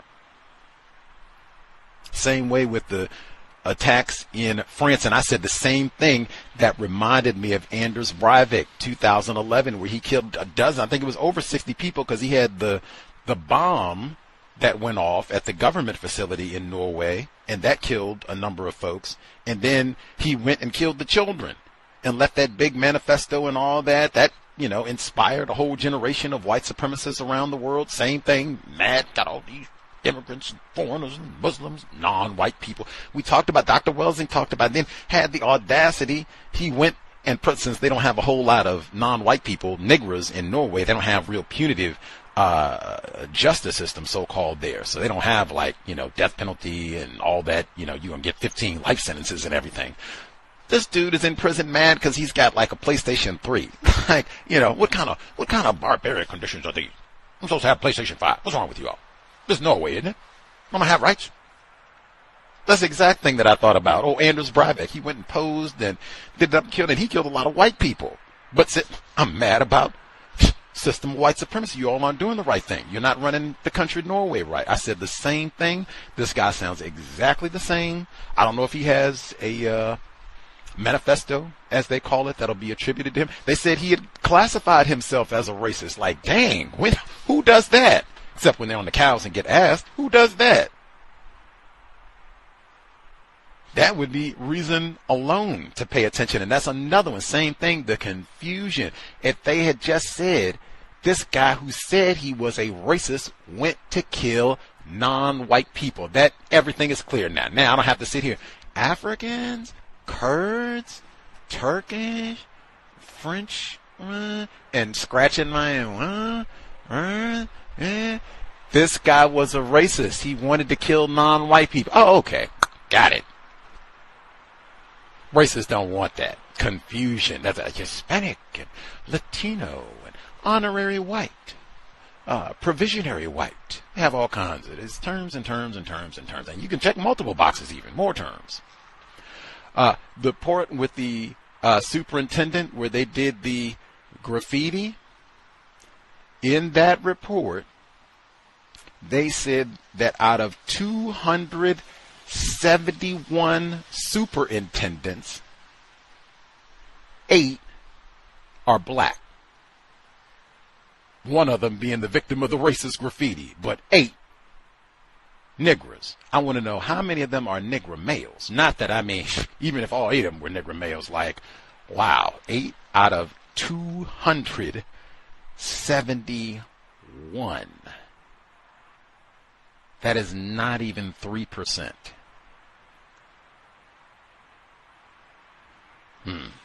Affirmative action, black male privilege, black male privilege. Monday, shortage of black male educators, deliberate. That is by design. All of that, put that together. So it's 271 school superintendents. 8 of them are black, and one of the 8 has racist graffiti that is targeting him by name, Negro. God, I told Young Academic, they have reports. There were a number of black males who were lynched, a sizable number, not for reckless eyeballing, not because they wanted to rape Carolyn Bryant Dunham and mug old white women. There were a substantial number of black males who were lynched because they wanted to be a teacher. I just found that out recently. Reading is more important than watching television and doing some research as well. Number again, 605-313-5164. The code 564-943 pound. Press star 61 if you would like to participate. Give folks 2 minutes. If they have any other commentary they want to make sure that they get in. Give out the number one more time, 605-313-5164. The code 564-943 pound. Press star 61 if you would like to participate. I will say 2 quick things. Number one, I guess I don't have to go that quick, but number one, when they talked the segment about fentanyl, I thought that was so important. They had all this about the so-called Mexican cartels. Now, there it sounded like they mean non-white people. And they even had China in there, that China was in there at first, and then these Mexican cartels took over, and they got all this poisonous chemicals coming over and killing all these white people, and then hear that with the life expectancy. Now, I concluded a long time ago, the people who are in charge, all of the drugs, illegal, legal, classified as white, racist man, racist woman, racist child, worldwide, they are in charge of all of the drugs. That's just my conclusion worldwide. It's not the Mexicans and the Chinese. I feel like all that is just racism, white supremacy about attributing blame for all of this. Start with those big-time pharmaceutical companies. We can start right there. So-called Mexicans, get out of here. That's one. 2, when they, in that same report, they talked to Dr. Stephen Wolf. That was PBS, and they said, and he talked about alcohol, which I thought was so important because I don't really hear that when they talk about life expectancy and all that, and the role that alcohol, detrimental impact of alcohol and all this. In that report where he said, with regards to health care, he said specifically, health care studies suggest it only accounts for about 10 to 20% of health outcomes. That's what he said. Now, that could be a lie. White people lie a lot. But he continued, he said, hey, your health involves everything. Educational opportunities, economic opportunities, career opportunities, where you live. All of that encompasses your health. Man, that is exact, and I mean verbatim, the justification that Neely Fuller Jr. has given for years, at this point, decades, Why don't you have health in your 9 areas of people activity? No count fuller, coon. That's what I say about you black people. Y'all can't get your head together, and you need to have health. No. I've heard that for years. Victims guaranteed qualified. You could just, add health and boop, there you go. Now you have 10. But I've heard him for decades. He said that exactly, that if I got all 9 areas, I got your job, I got your education, I can poison you whenever I feel like it, got you worshiping white Jesus' birthday, like all the rest of it. Man, I got your health. That's exactly what Dr. Wolf just said. I read you the transcript. ProduceJustice.com. But he got real specific. I've never heard Mr. Fuller put that number on it, but he said, yeah, the studies have shown. Now, white people lie in their studies a lot, but hey, he said the studies have shown healthcare 10 to 20%. All the rest of it is all the other areas of people activity. That means 80%. Could be 90, but at minimum 80% is those 9 areas of people activity that Mr. Fuller talks about. That is your health. And then, get those Brussels sprouts in, put those Cheetos down, no Frito-Lay. Any other folks have commentary they want to get in before we wrap up? Folks can get back to their eggnog and gifts and all the rest.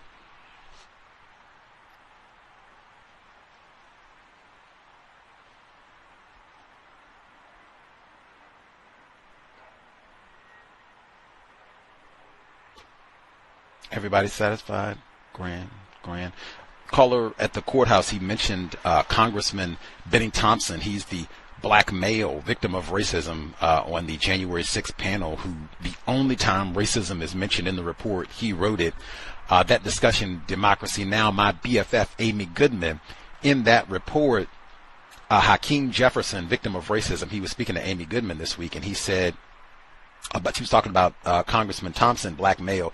He said that Congressman Thompson is an imposing, if soft-spoken, black man. I thought that was interesting because most of the time when you hear, especially when they're talking about a powerful man, congressman, like powerful political figure, most of the time they don't say that person is soft-spoken. I thought that was interesting in and of itself because, hey, I'm a powerful man. I can be booming with my voice. I'm normally talking to large numbers of people, large crowds of people, and millions in a television audience about big, important things and world issues and all of that. So I'm going to let my voice resonate. They don't want me to say he's a soft-spoken.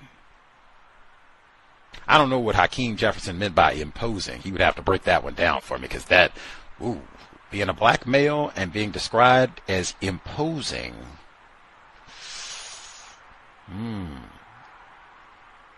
can be dangerous. Let's see. Is anything else? Got the switch. Extremist and or extreme. The system of white supremacy, I've said it this week, I think. Nothing is more mainstream, normal than racism, white supremacy.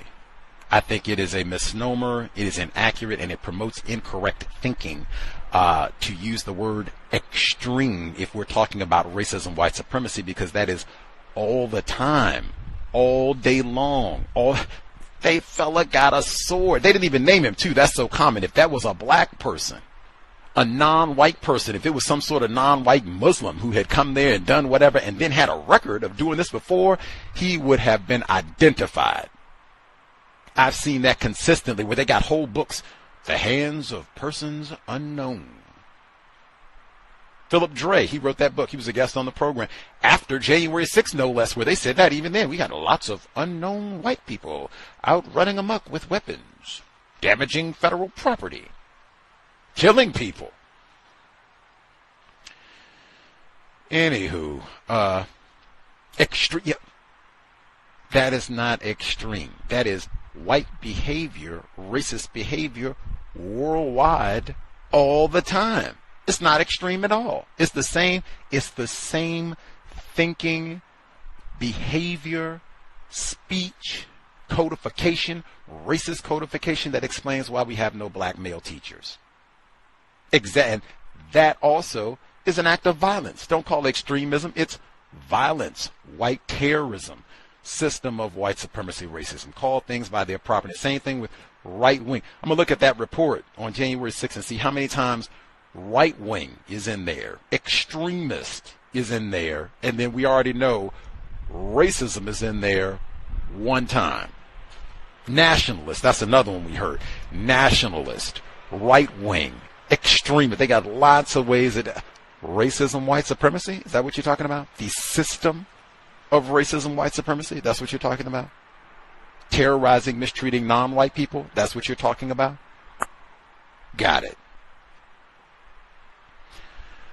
So we will not be here tomorrow, but we should be here on Monday, Tuesday, Wednesday, Thursday, Friday, and Saturday. Same time every day, 8 p.m. Eastern, 5 p.m. Pacific. Like I said, if you have what they call vacation time, you don't have to be on the formal plantation and all that. You can kick back, stay warm. We will be here, hopefully being constructive every day. You can share if you have, attempted family and you all are hanging out. There should be a variety of interesting Tuesday. White supremacy, racism, chocolate. I get one more keyword: child rape. Chocolate, white supremacy, racism, child rape. Woo! Just doing my research. So that's Tuesday. Monday, I told you, black educators. Wednesday is Jackson, Mississippi, and the water situation, white supremacy, racism, and then regular schedule rest of the week. Close out the year in style. Hopefully everybody can stay warm, safe, constructive, hopefully zero conflict as we head into 2023. Hopefully very, very constructive. Reading, researching, writing. So, man, given what we heard from the life expectancy report, man, if I wasn't saying it before, make sure I say it now every time. Sobriety would be best. They included alcohol consumption right up there with fentanyl and COVID-19 with regards to the drop in the number of years we can expect to live.